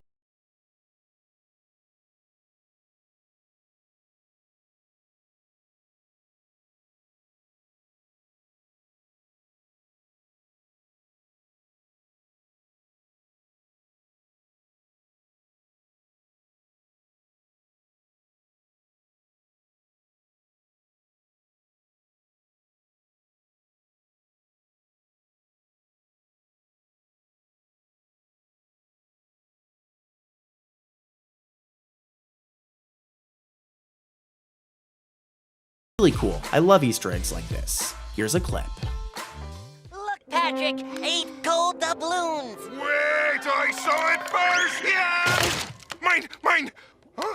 Boy, Mr. Krabs, you sure are sweaty. What's this? Where are the doubloons? It's a game. The Flying Dutchman's treasure hunt. Looks like you've shanghaied me. My turn. 5. One of your shipmates has been a bad pirate. Send him to the brig. I guess we could play something.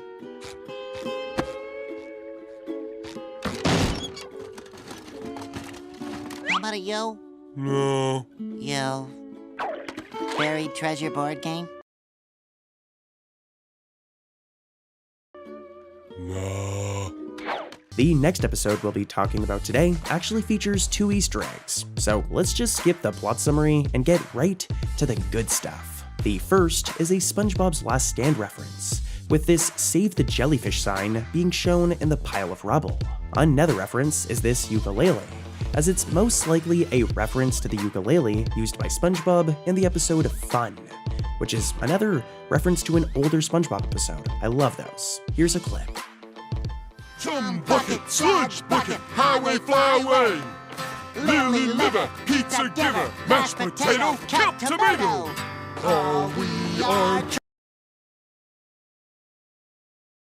trying to say is give jellyfish fields a chance. I can't take it much longer. I hope he's not in any pain, wherever he is. I think he's doing just fine.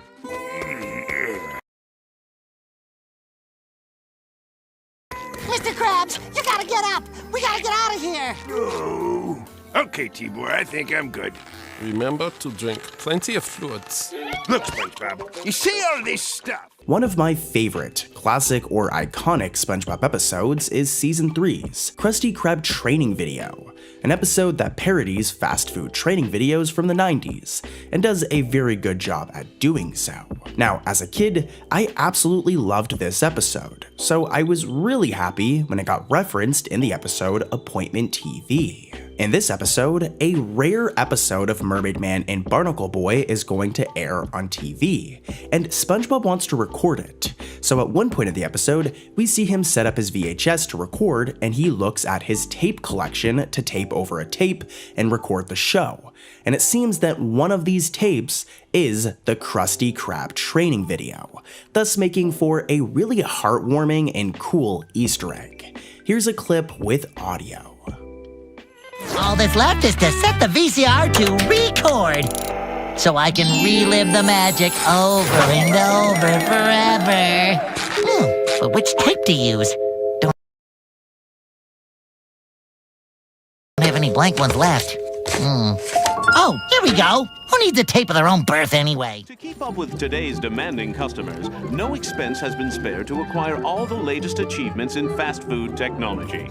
This here is an advanced patty control mechanism. Here you can see our automated money handling system.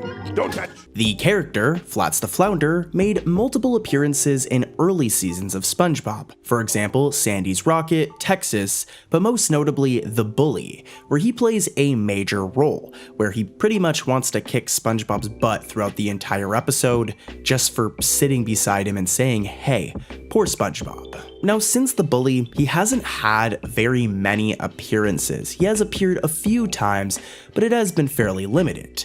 That was until the episode Don't Feed the Clowns, as he's actually a customer of the bakery who gets knocked out by getting hit with a pie thrown by Incidental C1. Talk about a cool reference. It's nice to see Flats the Flounder back in action again, especially in a more recent episode. Flats is from a town where kicking someone's butt means that he wants to be your friend. And maybe play some sports with you on weekends. I got diarrhea.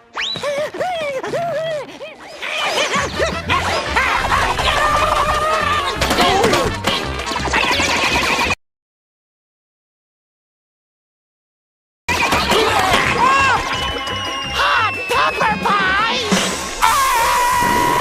Lemon pie!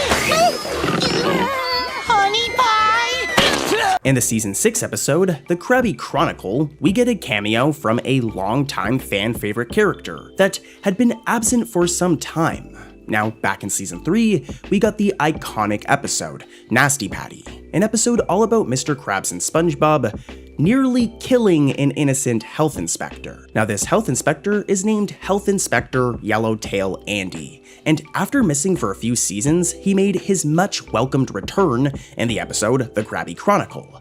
During this scene where he closes down the chum bucket after seeing an ad in the newspaper revealing that the food is legitimately made with chum. Ew. He even puts a giant out of business sticker on the chum bucket to really push the point. Fun fact, this episode is also where the health inspector's last name was first revealed to be Yellowtail. Pretty cool, huh? Oh, and also just saying, the character has made other appearances since the Krabby Chronicle, but this episode was his first reappearance in years. Here's a clip of the Easter egg with audio. Hey, this guy's not a zombie. He's just an ordinary health inspector. Yes, and at the risk of being hit again, I'd like to present you with this. Hey, Mr. Krabs, look! We passed the inspection! Come on, everybody! Krabby Patties at half price! Well, not really. Oh boy, I'd like a Krabby Patty. The chum stick that's finally gonna drive Krabs out of business! I think not. I'm Health Inspector Yellowtail. I'm officially closing down your restaurant. That's not what this says. Plankton's chum made of your chums? The chum bucket serves your friends in more ways than one? What? Who's to blame for this? Who? Another classic SpongeBob episode that I loved as a kid was Season 2's Sandy, SpongeBob, and the Worm. This episode was pretty darn epic, with SpongeBob and Sandy teaming up and going on an adventure to find the Alaskan bullworm that has been terrorizing Bikini Bottom. Now in the end, they succeed and manage to lunge the thing off of a cliff, and for a while, it seemed like this would be the last we'd see of the Alaskan bullworm. That is, until the episode My Leg, as during the montage where SpongeBob is trying to purposefully damage Fred's leg, Fred sprinkles salt over his leg, then SpongeBob rings a bell, and the Alaskan bullworm slithers over to Fred. Pretty cool, huh? Here's a clip. Now, I don't know if it's just me, but it seems that Nickelodeon really turned up the Easter eggs in Season 12, as there are so many. One episode that comes to mind is Lighthouse Louie. In this episode, SpongeBob finds himself stuck cleaning Mrs. Puff's boating school lighthouse, which is full of a bunch of junk seen over the years throughout the show's history. Now, during this scene, where SpongeBob falls into a pile of trash, we get a close-up look at one of these pieces of junk. I'm talking about this familiar-looking pizza box that I'm sure all of you recognize. That's right, this is yet another reference to one of my all-time favorite SpongeBob episodes, Season 1's Pizza Delivery. You know, I've always wondered if the Krusty Krab is still serving pizza, and hey, this pretty much confirms it. Here's a question though. Which toppings would you get on your Krusty Krab pizza? Let me know in the comments. Anyways though, here's a clip of the Easter egg. That box is haunted! Fine, these stairs are haunted!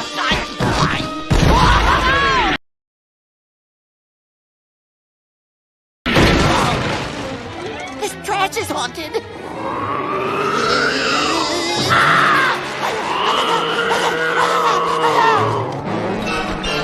Krusty Krab, yeah, pizza is the pizza, yeah, for you and me. In the episode, Krusty Catering, we're introduced to a new business scheme by Mr. Krabs, a catering service where SpongeBob, Squidward, and even Patrick cater food at parties and look after kids. Now at the ending of this episode, it's presumed that Mr. Krabs has ended the services and goes back to just running the Krusty Krab. However, it seems the business is still going, including the truck, as in the episode Plankton Retires, there's a scene where Mr. Krabs claims he's off to go and make a delivery, and a patty falls out of the Krusty catering truck, not only giving us a really cool Easter egg, but also confirmation that the business is still operating, even in season 12, so yeah, really cool.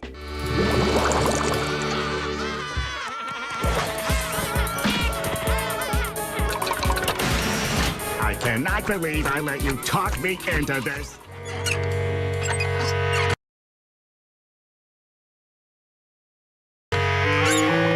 I'm off to make a delivery.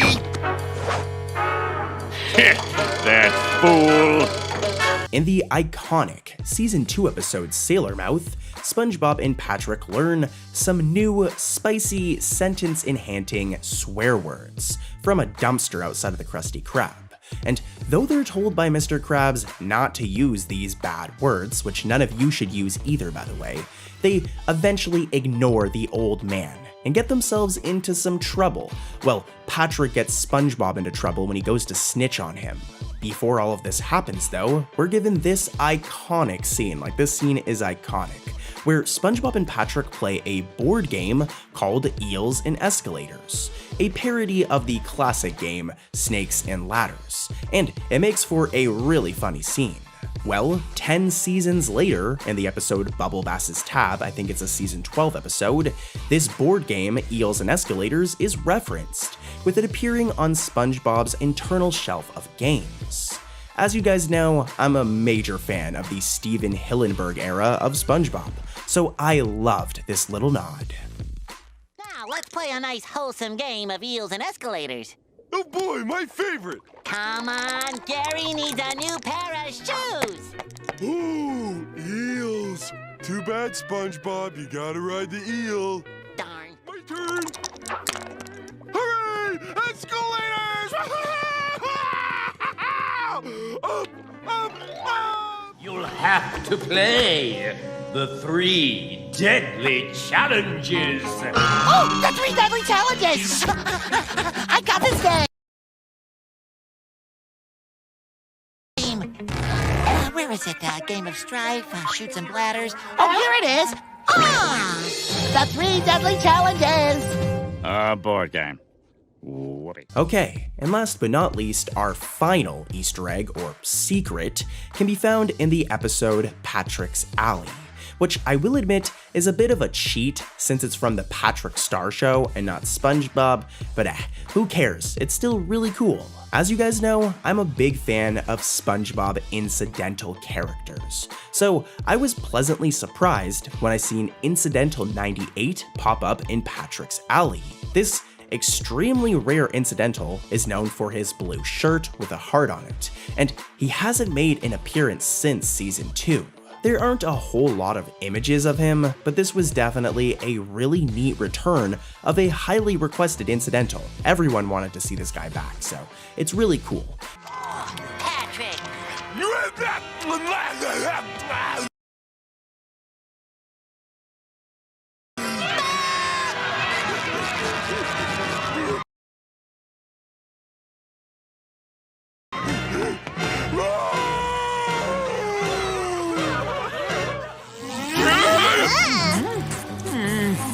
Too old. Throw it back.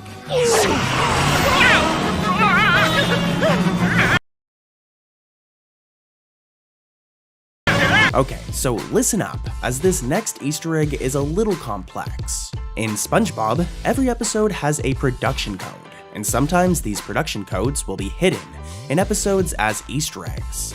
So, as you can imagine, this is exactly the case in the episode Food PDFFT Truck, as one of the signs at the Rock Bottom Mall reads SB138, which is actually a reference to the production code of the Season 1 episode Rock Bottom, which makes sense because it's in the Rock Bottom Mall. So yeah, it's very subtle, but boy, is it cool to see such an iconic episode referenced in the modern day. Here's a clip.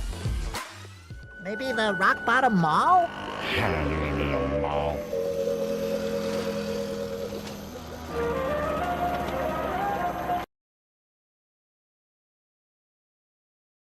Where is everybody?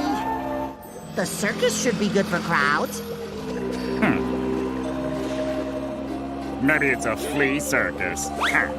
It's still warm. SpongeBob has many villains, for example, the often misunderstood Plankton. But the best villains are the supervillains, seen in the Mermaid Man and Barnacle Boy episodes. For example, the Dirty Bubble.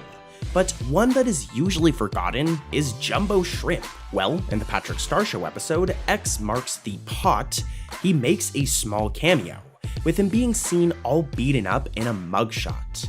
Now, by the way, I will say, this section was actually written before Captain Pipsqueak came out, so I know that he has a major role in that episode, but before that episode, this was one of his biggest cameos. So yeah, an Easter egg.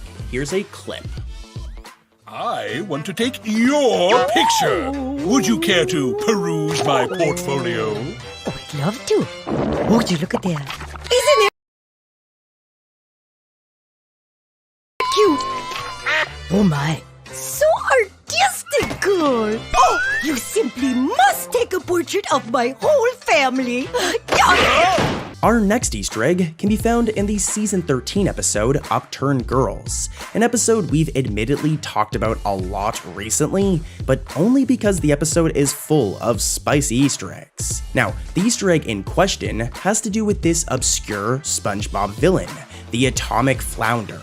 This supervillain was formerly an enemy of Mermaid Man and Barnacle Boy, and made his first appearance in the season 1 episode, Mermaid Man and Barnacle Boy 2, as an old retired version of himself that gets attacked by SpongeBob. Now, since season 1, the character has barely been seen, let alone mentioned. That is, until the episode Upturned Girls, as when Pearl and Narlene first arrive at Upturns, the exact same old retired version of the Atomic Flounder makes his first appearance in 20 plus years, making for a really cool little reference. Here's a clip. And Barnacle Boy laid an egg. Hey! That fellow over there used to be the Atomic Flounder. He could go back to crime, just like that. Help! Help! Help somebody there! You're under arrest, Atomic Flounder! Stop, kid! Stop! This is my favorite department store, and like the heart of the big city. Our first Easter egg can be found in the season 13 episode Upturned Girls. I know we've covered it a lot recently, but this Easter egg is really cool and new. But it is a little complicated, so pay attention. In the episode Squeaky Boots, it's Pearl's birthday. So we learn about flipper slippers, new shoes that are a bit of a fad amongst teenagers, and seem to be especially popular with young girls. Pearl wanted these for her birthday, she doesn't get them, but all of her friends wear them, and we know that Pearl really likes these and really likes shoes. Well, it seems that these shoes are referenced in the episode Upturned Girls, as when Pearl and Narlene enter the shoe area, there is a poster on the wall for what seems to be new, updated, or evolved versions of the shoes. I know this for sure because at one angle, we can see at the bottom that the shoes are by Flipper, and like I said, the shoes that they're referencing are called flipper slippers. So, definitely a really cool Easter egg here. Whoever wrote this episode, this is a really cool one. Here's a clip. What is it, Daddy? It wouldn't be those totally hip new flipper slippers all my friends are wearing, would it? Everyone wants them. It might be.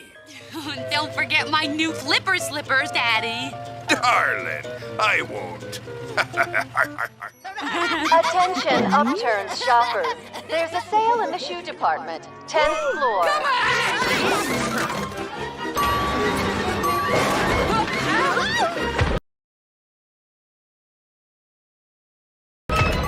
No way, so many shows! Huh? The character Lady Upturn was first introduced in the episode Krusty Catering, and has been quite the reoccurring character ever since, with her even being included in the SpongeBob spin-off Camp Coral, with a major role.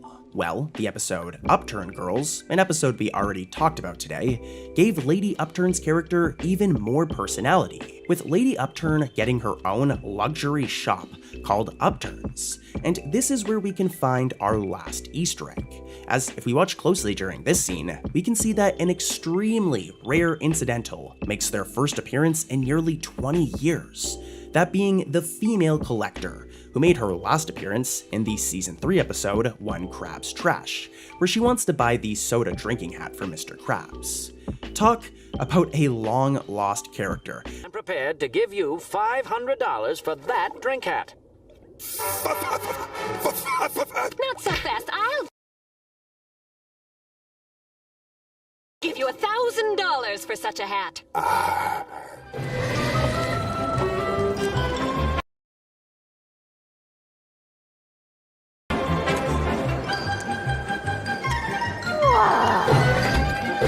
Okay, so this next one is a bit of a deep cut, so get ready, as what the episode references is very subtle. I didn't even realize it at first. In the episode Ghost Host, the Flying Dutchman realizes that he's lost his scary mojo. So to try and sharpen his skills, he tries to scare both SpongeBob and Squidward. It doesn't go very well, but during one of his attempts to scare SpongeBob, he transforms into this big red bug thing. And honestly, since this episode, we haven't really seen it since, but it seems that this exact transformation is referenced in the episode Ink Lemonade, as during this scene, where Squidward first enters the creepy nursery, there is a picture of this exact same big red bug that the Flying Dutchman turned into on the wall, thus making for, like I said, a really deep cut in terms of Easter eggs. Like, the Flying Dutchman transforms 50 plus times in Ghost Host, so it's interesting that they chose this one to reference in particular. But anyways, here's a clip with audio.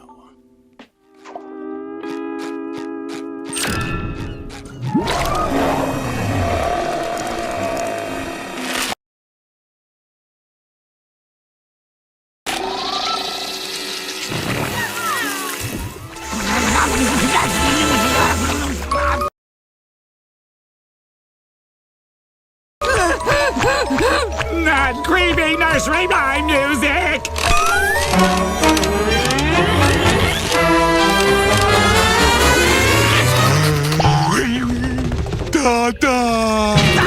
The episode, 20,000 Patties Under the Sea, has an Easter egg in its title. For those who may not know, the title is a reference to a Julie Verne novel, 20,000 Leagues Under the Sea. That's not the only Easter egg present in this episode, though. The con man from the episode Chocolate with Nuts is back again, and he cons SpongeBob and Patrick once more.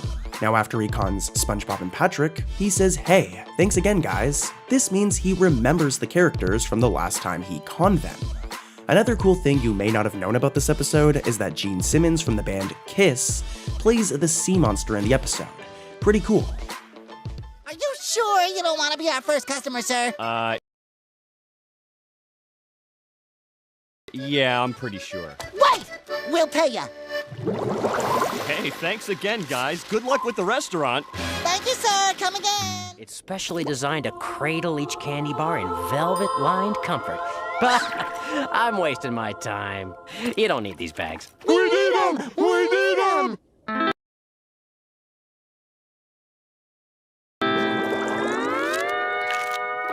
So long, boys. Happy hunting. Suckers. Back in the Season 3 episode, Wet Painters, SpongeBob and Patrick are roped into painting and cleaning good old Mr. Krabs' house.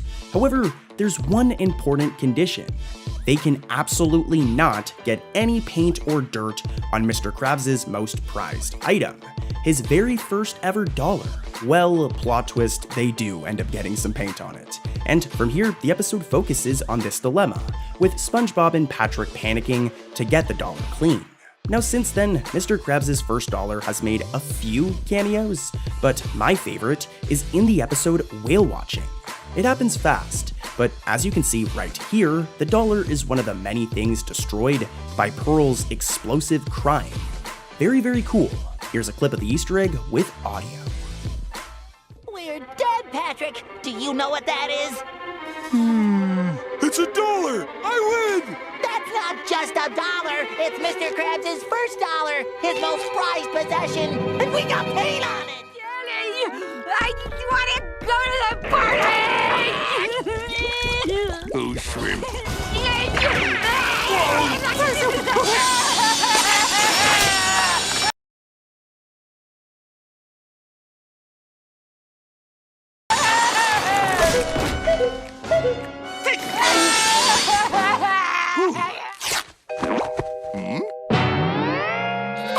Many of our longtime viewers know one of my top 3 favorite SpongeBob episodes is Season 1's Pizza Delivery.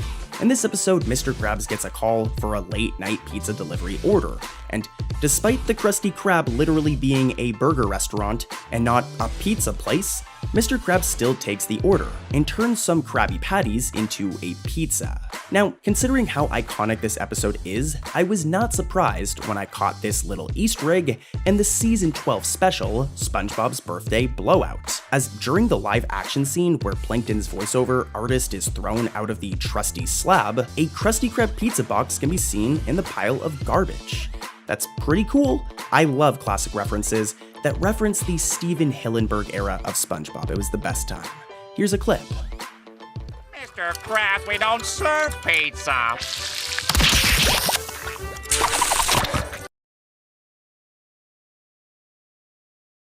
We don't deliver. We don't deliver, but you do. Sorry, Potty, you'll have to hold it. Come on. Easy for you to say, right? Oh, excuse me, sir. Pardon me. Oh, that was delicious. I love surface food. And last, but certainly not least, our final Easter egg can be found in the episode SpongeBob's Last Stand. But for it to actually make sense, we have to go back to the episode Chum Bucket Supreme. In this episode, Plankton hires on Patrick as an advertising director. I don't know why he picked Patrick, but he hires him on to do the advertising for the Chum Bucket. And Patrick comes up with this slogan, Chum is Fum, as a way to give the Chum Bucket some identity, I guess. Well, this is directly referenced a few seasons later in the episode SpongeBob's Last Stand, as the Chum Bucket slogan, Chum is Fum, is seen on a billboard. Again, another really cool Easter egg. Jellyfish fields a chance.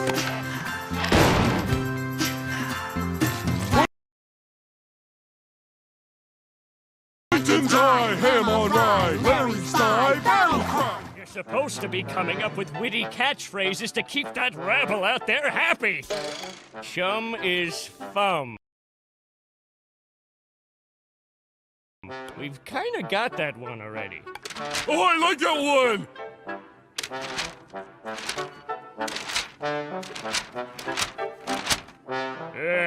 Oh well, if it ain't broke, don't fix it. We have seen many superheroes and supervillains throughout SpongeBob, mainly due to there being so many Mermaid Man and Barnacle Boy episodes. I love them, some of my favorite episodes. A lot of them have stuck around, for example the Dirty Bubble or Man Ray, but there have been a lot that have just disappeared. One often forgotten supervillain is the evil Jumbo Shrimp, who made his first appearance in Season 1's Mermaid Man and Barnacle Boy 2. Since his debut, he's made a few more appearances, but they've been far and few apart. That is, until the Season 11 episode, Squid Noir, as Jumbo Shrimp appears as a poster and an action figure in near mint comic books. And the Suburban Dad figurine throws the action figure at Mermaid Man's action figure during their fight. It's pretty cool. Here's a clip with audio.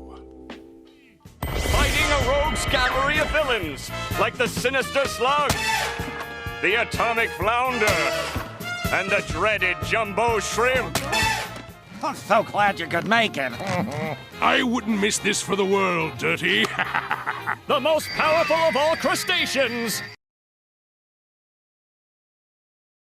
It's Jumbo Shrimp.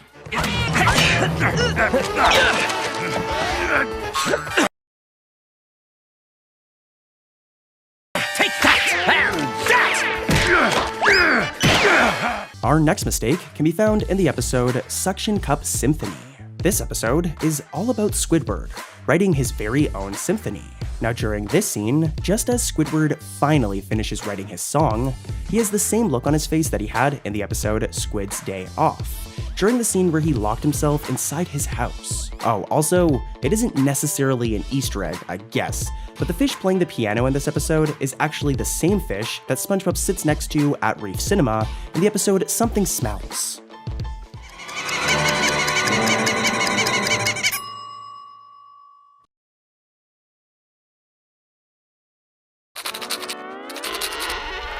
I did it! Mwah! Yes! There.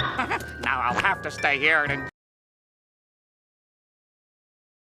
enjoy myself. I'm not even gonna think about you-know-who and the you-know-what doing I don't care.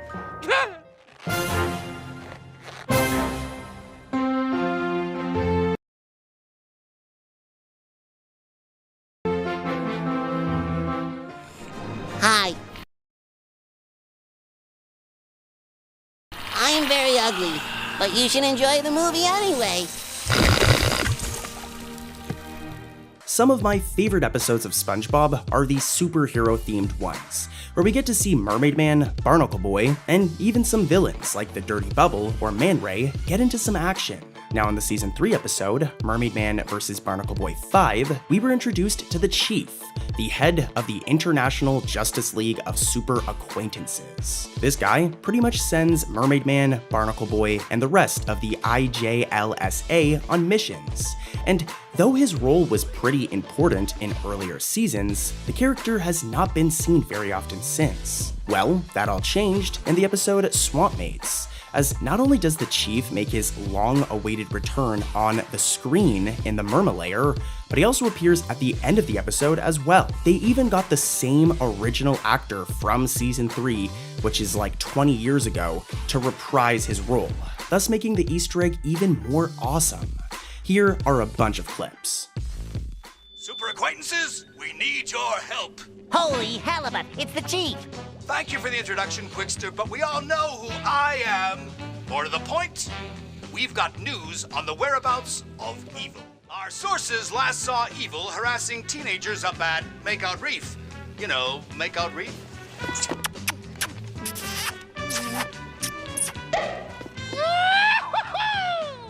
Flop and flounder, Mermaid Man. Make out reef. Those fiends! Heroes! It's the Chief! Wonderwell isn't late. She's been kidnapped by the nefarious ne'er-do-well, hoodoo guru, the voodoo villain! Woohoo! This completes my collection! So I will admit, this last one could be a coincidence, so let me know what you think personally in the comments. But yeah, I'm like 90% sure this is an Easter egg, but let's get into it. In the episode, The Inside Job, there is a scene where SpongeBob uses dish cleaning items to make a Krabby Patty. And in response, Plankton asks if soap is the special sauce. Well, this exact interaction seems to be referenced in the Season 12 episode Cookie Cooks, as at one point, SpongeBob adds soap to some salads, while saying that he can't forget the special sauce. Again, this one could be a coincidence, but it does seem like an Easter egg if you ask me. Oh no, where are those patties? Oh no, no, there you are, Patty. Add one fluffy bun like so, and a squirt of special sauce. Special sauce. Wait, soap is their special sauce? How's this?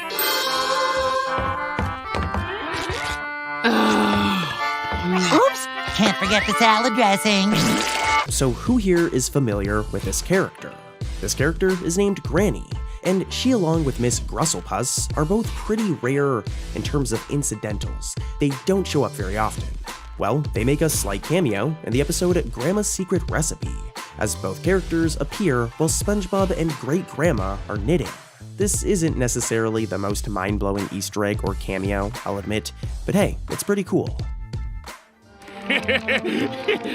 What I meant to say was, more please.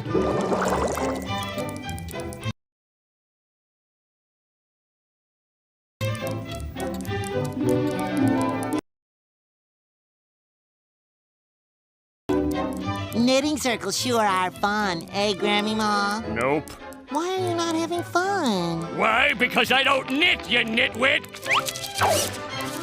Are you sure? 'Cause you make a real nice scarf. In the episode, Nasty Patty, another classic SpongeBob episode, this episode is a banger, SpongeBob and Mr. Krabs are confronted by a health inspector who wants to try everything on the menu to see if everything is up to the health code. This guy's name is Health Inspector Yellowtail Andy. And to be honest, we haven't seen him much since this episode. He has appeared a few other times, but he's usually a different color. But recently, in the episode A Place for Pets in season 13, he made a big return, and he looks how he used to look, the way he looks in Nasty Patty. This was a really cool reference, and it's awesome to see such an iconic character return to the show, even though it was a fairly minor cameo. But anyways, here's a clip of both appearances with audio. Hooray, the crunchy kelp dog, sir. The buttered barnacles are a touch of heaven. The powdered driftwood is exquisite. Fresh sludge pudding. More diet red tie. Some fried Please, fruit. gentlemen! Oh no! The health inspector! Oh, yes, the health inspector. And I'm afraid you can't run a restaurant and a feedlot out of the same building. It's unsanitary. One of my favorite SpongeBob characters of all time is Man Ray, one of the many supervillains that Mermaid Man and Barnacle Boy have had to deal with over the years. Now, back in the episode Mermaid Man and Barnacle Boy 3, there is a scene in the Mermalair where we're introduced to Man Ray's Power Glove, a weapon of his that was stolen by his superhero foes. However, he steals it back. Now, though this item might feel insignificant, it was actually referenced a few seasons later in the episode Back to the Past, as Mermaid Man and Barnacle Boy show SpongeBob and Patrick Man Ray's Power Glove, which is locked in the Locker of Memories. They then reconfirm that it was once owned by Man Ray, but after freezing him in tartar sauce, Mermaid Man and Barnacle Boy took it, which is also a reference, as this explains why Mermaid Man and Barnacle Boy had it in Mermaid Man and Barnacle Boy 3. A really cool Easter egg, I really like this one. Here's a clip. We're not supposed to touch that stuff. We're not supposed to touch that either. We are really not supposed to touch those, sir. Good people have no use for weapons such as...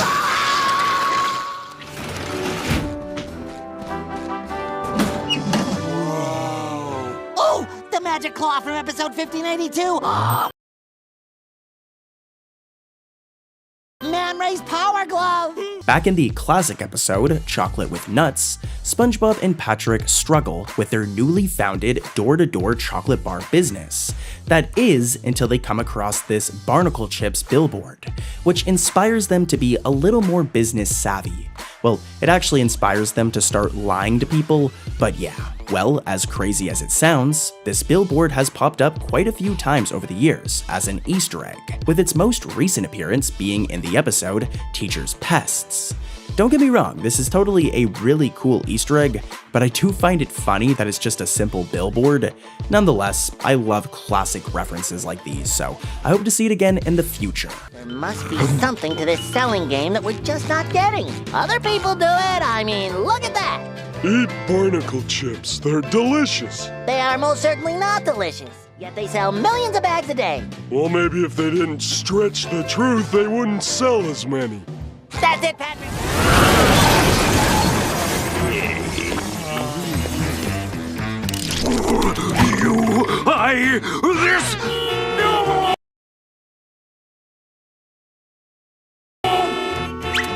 Our Easter egg can be found in the episode Gary and Spot, and it references a classic episode from season 2, that being the episode Dumped. In this episode, SpongeBob gets his little heart broken when his pet snail, Gary, wants to spend more time with Patrick than himself.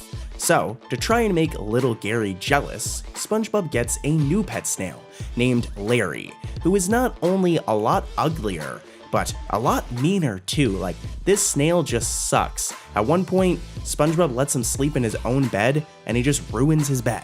Now, since the episode dumped, Larry has pretty much disappeared from the series, but he did pop up recently in the form of an Easter egg, as when Gary frees all of the creatures from the animal shelter in the episode Gary and Spot, Larry is one of them, thus making for a fun little callback to the show's second season, one of my favorite seasons. Here's a clip with audio. Come on, let me show you around. Larry, I present to you dinner time. Ta-da! Bon appetit, Larry.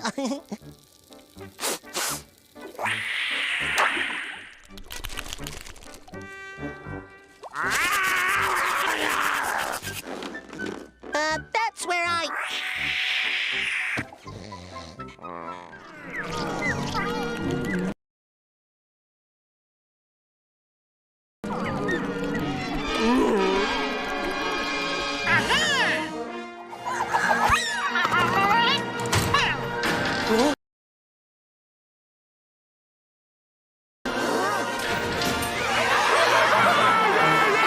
Our next Easter egg, or well, I guess Easter eggs, are hidden in the fairly recent Season 13 episode, Say Ah.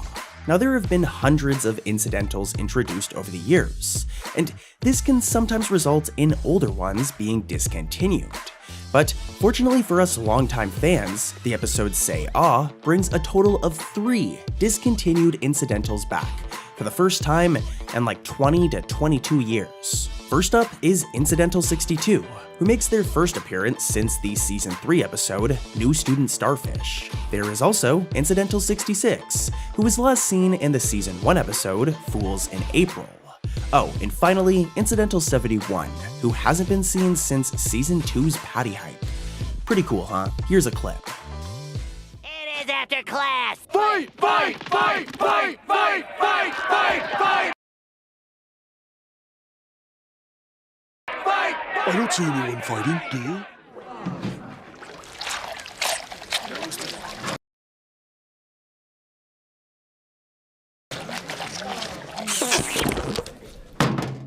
April Fools, you little sausage! Pretty Patties is now under new management! Who's next?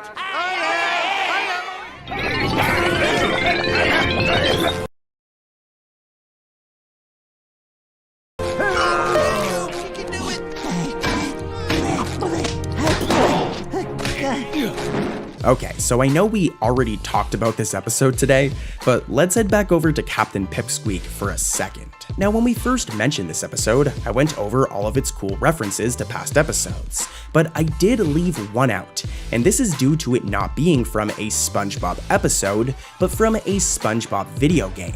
And that's this blue little dude known as Prawn. Prawn made his first appearance in the SpongeBob video game, SpongeBob Battle for Bikini Bottom. Really good game that I'm actually going to be streaming on the channel soon. But yeah, it's really cool to see Prawn make his way over to the actual TV show. I wonder though, does this mean that SpongeBob Battle for Bikini Bottom is now canon? Let me know what you guys think in the comments. I'm curious. Prawn! Did someone call? Oh, I thought maybe I was looking at superheroes. But now I see it's just a couple of pieces of gnarled driftwood. Prawn! I'll never forgive you, you madman! What did Prawn do? The worst thing you can imagine. He put all of Mermaid Man's white clothes in the washer with a red sock. Everything I own turned pink! Pink! What is this?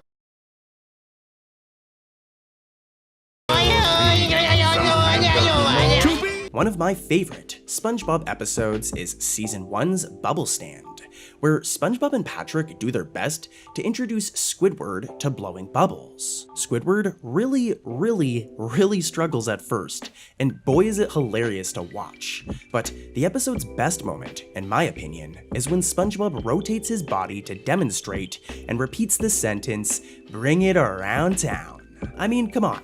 If you're a longtime fan, then you know exactly what scene I'm talking about. It's iconic. Well, in the opening of the episode Mimic Madness, this iconic scene is referenced, thus making for a really cool Easter egg. SpongeBob does the exact same thing and even says, bring it around town. So yeah, really cool Easter egg. Here's a clip. Stop on your right foot, don't forget it! Now it's time to bring it around town. Bring it around town.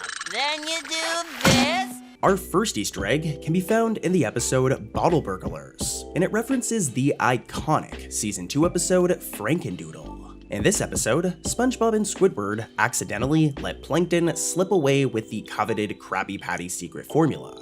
So, as you can imagine, the episode is primarily focused on the not-so-dynamic duo trying to retrieve it. Well, spoiler alert, they do, and the episode has a happy ending. But if we watch closely when Squidward turns on the Krusty Krab security footage, a drawing of Doodle Bob can be seen on the bottom of the table, referencing both Frankendoodle and Doodle Dimension. I have always loved Doodle Bob, so this Easter egg is awesome. Here's a clip with audio. And when Squidward answers the door, it won't be me! Aw, look at him. Ain't he a doll? All he needs is a tie. Ready for action! Quack! Quack! Quack! Come on. Now let's see if the security cameras picked anything up. Hi, I'd like to order half a Krabby Patty, please. Now our last Easter egg is a bit of a reach, I'll be honest, but hear me out, okay? In the episode Squeaky Boots, Mr. Krabs begins to freak out when he can't escape the sound of, well, squeaking. This drives our favorite crab crazy and gives us this scene where Mr. Krabs turns blue and begins to hear and see the word squeak everywhere. He has a total meltdown. Well, this scene seems to be directly referenced in the episode Plankton's Paranoia, with this scene even using the exact same music, just this time, instead of Mr. Krabs freaking out about hearing or seeing the word squeaks, he's tripping out over Plankton. Again, a bit of a reach with this one, but it uses the same music. I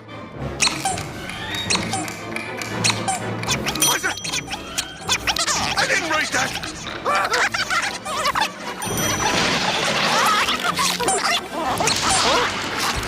Who said that? What's it?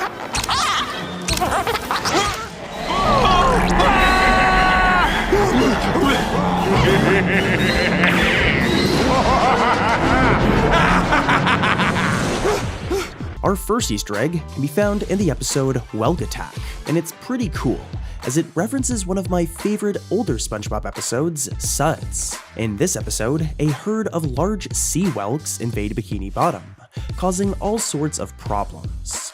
Why are they invading, you may ask? Well, it turns out that the whelks are sick, as explained by Sandy near the end of the episode.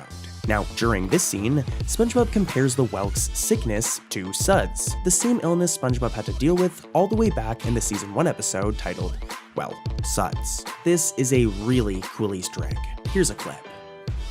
Well, golly! No wonder they're all grumpy. Them whelks are full of germs. Why, they're sicker than a bull with the squirrel pox. I know just what to do. After all, I've had the suds. I just have to absorb the whelk snot, and they'll return to normal. What's wrong with you? You're paler than a baby seahorse. The suds? Here's that patty you wanted, Mr. Krabs, sir.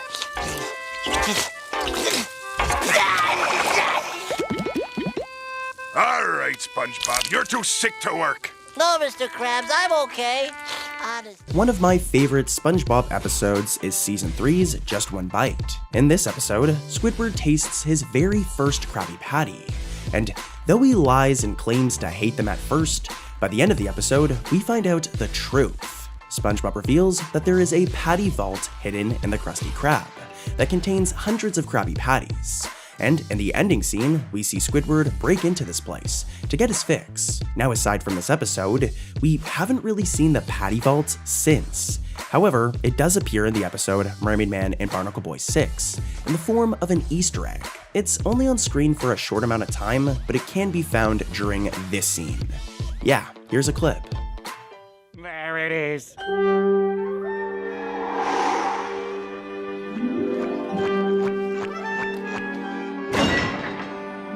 Holy shrimp! I don't know where to start. But all that matters is that it's just you and me and nobody. Squidward?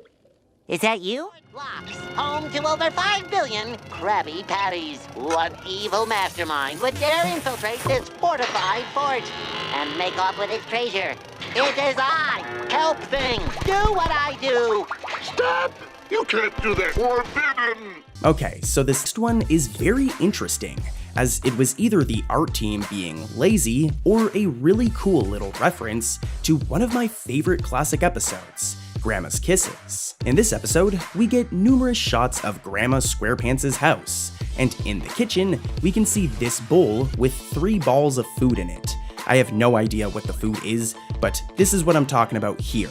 Well, multiple seasons later, years later, in the episode Blackjack, we visit Grandma SquarePants' house again.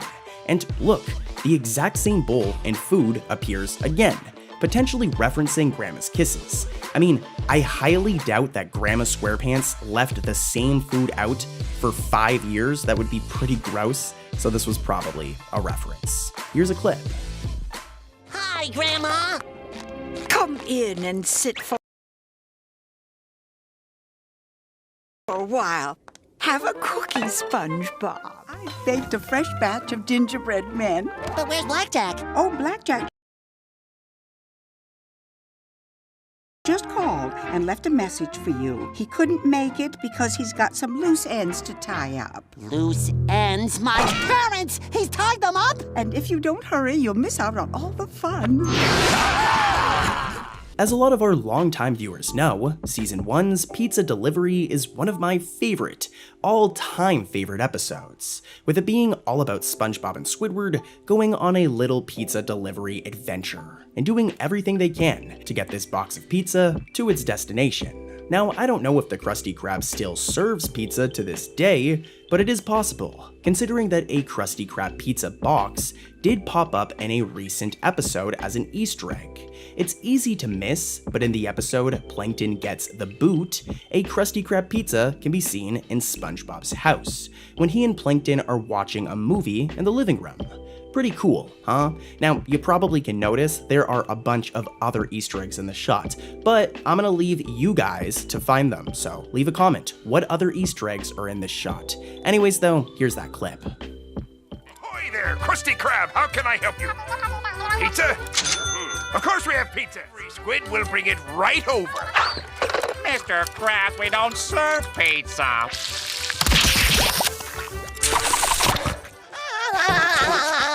Many unbearable hours later. Oh, my love. What a fool I've been. You've always been the only one for me.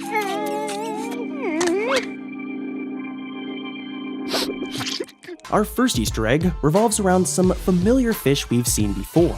In the Season 6 episode, Krabby Road, Plankton creates an entire band just to steal the Krabby Patty secret formula.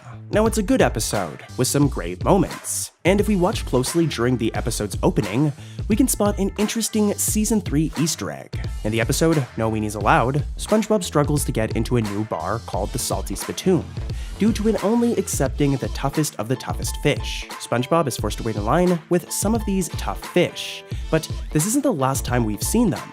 In the opening of the Season 6 episode Krabby Road, they make their return, thus making for a fun little Season 3 reference. They're in jail now, so I wonder what they did, but yeah, here's a clip. You need to have muscles. You need to have muscles on your muscles. You need to have muscles on your eyeballs. Ew.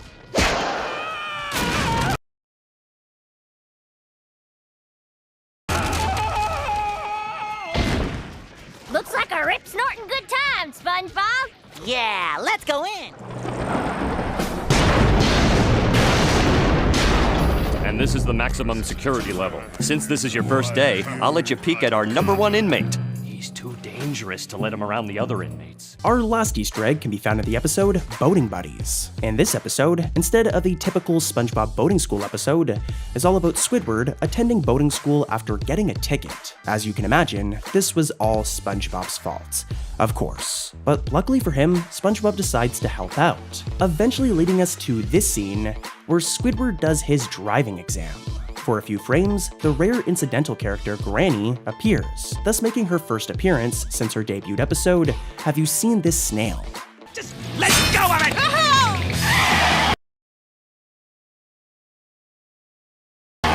Hooligans!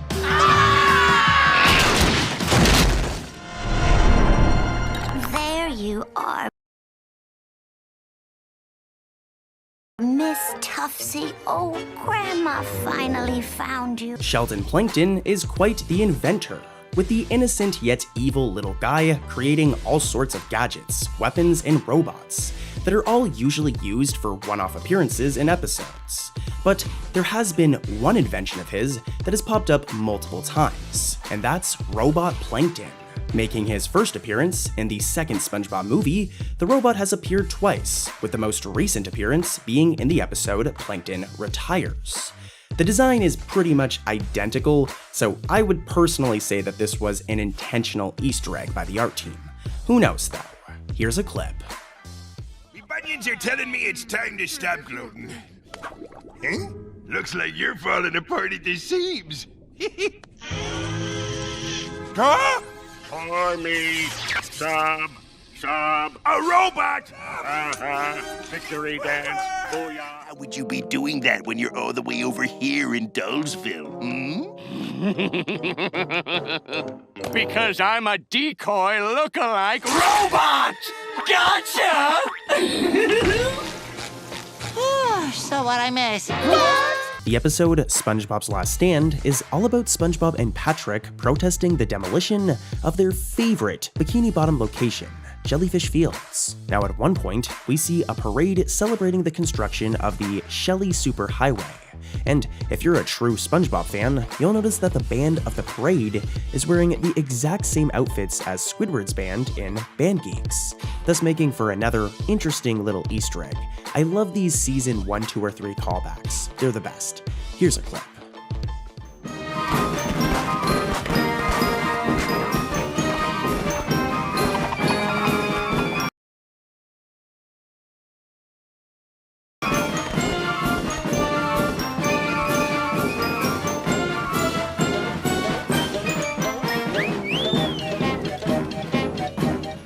They couldn't come. They died. Then who's that? That would be my band! We're ready to perform, Squidward. Well, Squiddy, this is exactly how I pictured your band would look. That's his eager face.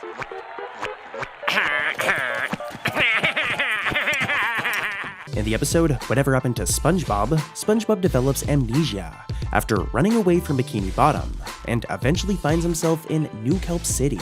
This place is very similar to New York, and believe it or not, SpongeBob actually becomes mayor of this place. However, due to him having amnesia and forgetting his name, he goes by a new name, that being Mayor Cheesehead Brownpants. Well, this is actually referenced in the Season 7 episode One Course Meal, when Plankton literally refers to SpongeBob as Cheesehead. Here's a clip. For this, I appoint you Mayor of New Kelp City!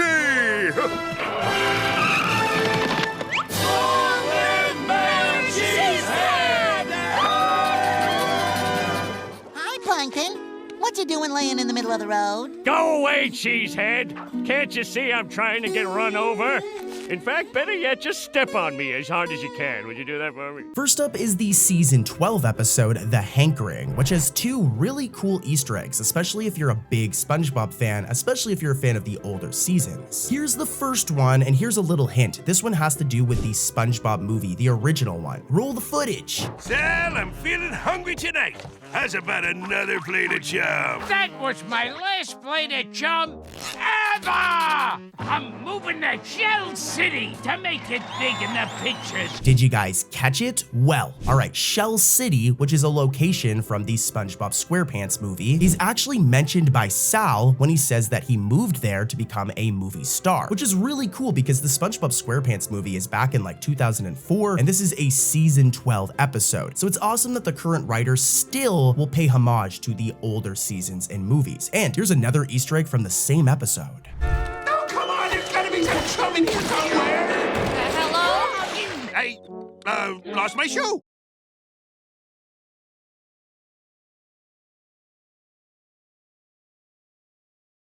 See, found it. Okay, bye. Now, I'm not 100% sure about this one, alright? But the shoe that Mr. Krabs digs out of the trash seems to resemble the one that Gary wears in the iconic classic episode, Your Shoes Untied. Here's a side-by-side. On the left, we got the one that Mr. Krabs digs out in the hankering, and here's what it's referencing on the other side. Really cool reference. I love Easter eggs. And guys, we've got crazier Easter eggs coming up, so let's head over to another episode. Let's take a trip back in time over to SpongeBob Season 5. This season was from all the way back in 2005, over 15 years ago, and the episode in particular is Slimy Dancing. You know, it's actually crazy that they were even doing Easter eggs this early on in the show's airing, like Season 5. Anyways, though, let's get right into it. Here's the first Easter egg.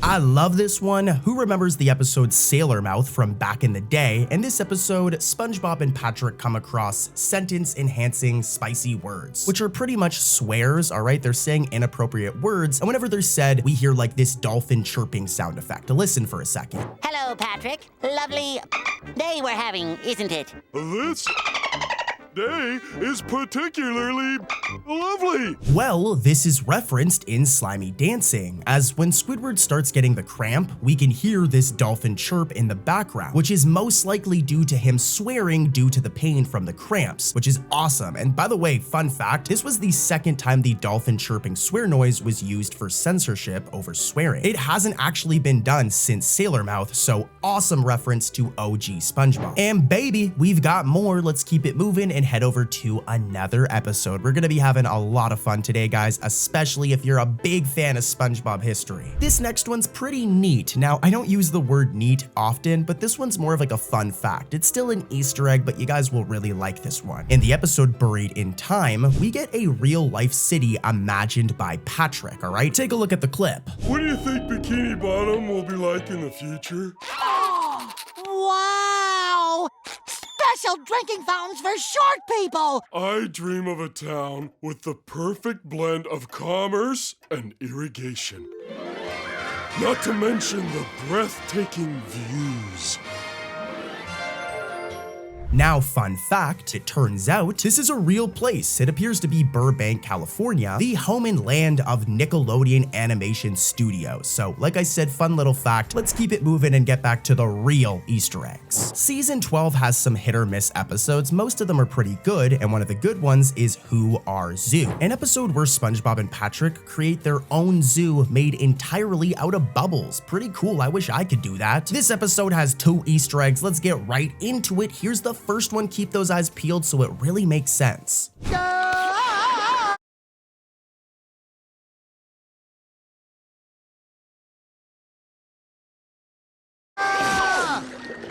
Now here's the thing for this one, if you got it, then you've watched a lot of SpongeBob, as it's a very specific reference that you'll only get if you watched the classic episode, The Thing. In this episode, Squidward gets covered in cement, and then everyone starts to think that he's some sort of creature. Of course, it's just Squidward covered in cement, but it gets so bad that the SWAT team comes in because of Patrick, and they take him to the zoo. More importantly, though, they keep them in this new area known as the Species Unknown area, since they don't know what Squidward is.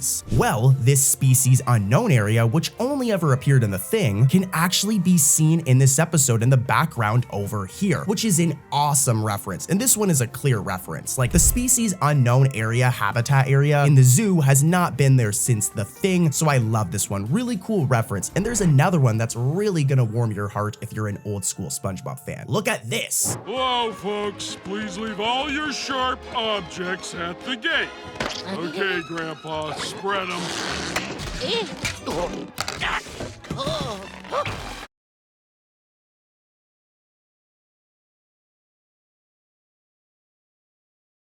Yeah, I love this one too. A pencil that resembles the magic pencil from the Frankendoodle episode. You know, the episode with Doodlebop. Here's a quick clip. Aw, look at him. Ain't he a doll? Ready for action! Quack! Quack! And the episode Doodle Dimension. Here's another quick clip. SpongeBob! Patrick, I'm right here. Aw, isn't he cute? Yeah, that pencil is among the many items seen in the live action close-up of Old Man Walker's box over here, which is awesome. I love Frankendoodle. They need to bring Doodlebop back again. Actually, wait, they did in season 14. I almost forgot. Actually, as a matter of fact, let's cover that episode. It has a really cool Easter egg in it. Now, I'm gonna get into the Easter eggs, but I really want you guys to take a look at some of these hilarious moments from this episode. It's a really good one, and then we'll get right into the Easter eggs. Hey, my imagination box. I wonder if it still works. Oh boy, it's time for imagination. Dude, season 14 so far has been pretty tight. I'm into it. You can see there's improvements being made. There's still some stinky episodes, but this one was a good one with lots of references. Here's the first one. You've probably seen some of them in the funny moments compilation we just did, but here are these awesome Easter eggs I was talking about. Get off my sand! What's happening? Inside my imagination box, Squidward must be lost. Lost in his own Imagination.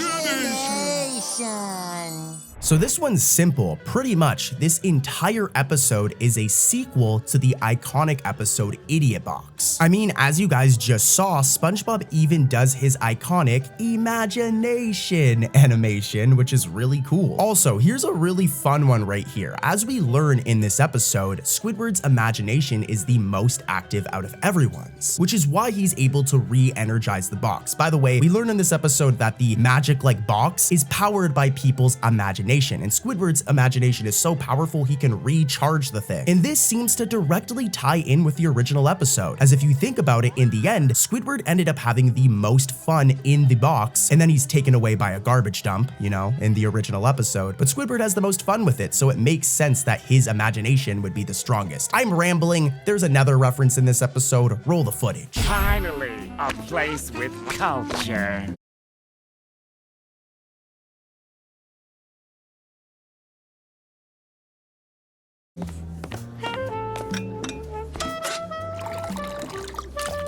So back in the episode Mind the Gap, we were introduced to the Jazz Club, all right? And what's really important here is I want you to take a look at all of the patrons inside of it from the original episode Mind the Gap. Take a look at everybody inside, as some of these exact same people appear multiple seasons later in Squidiot Box when this episode returns to the Jazz Club. So really fun reference right here. Like, here's a side-by-side of some of the characters appearing. Love references like this. And let's keep it moving. We've got more Easter eggs coming up, baby, let's go. Next up is Squid Defense, and this one has a really weird Easter egg. Before we get into that though, I want you to take a look at some of these funny moments of Squidward learning karate. It's hilarious. We're gonna get right into the Easter egg afterwards, so stay tuned. It is me, a big scary miscreant. Take this!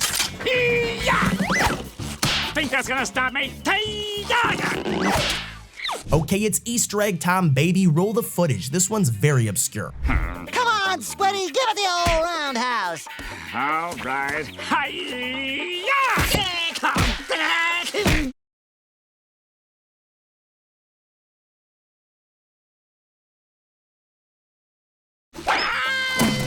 So this right here is the Slug Buddy punching bag, all right? It might seem like an insignificant background object or something like that. It first appeared back in the episode The Great Snail Race. In this clip right here, take a look. Come on, Gary, move it! Up, down, faster, faster, faster, go, go, go! It then appeared later on in the episode The Way of the Sponge when SpongeBob is trying to get his black belt. Take a look at this clip.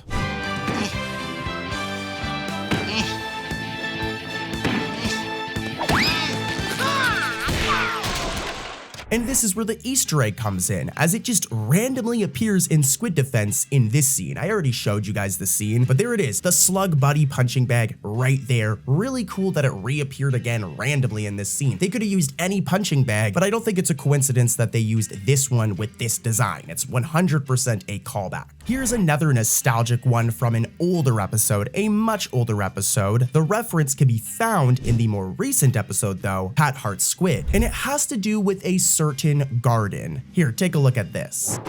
More luggage, please.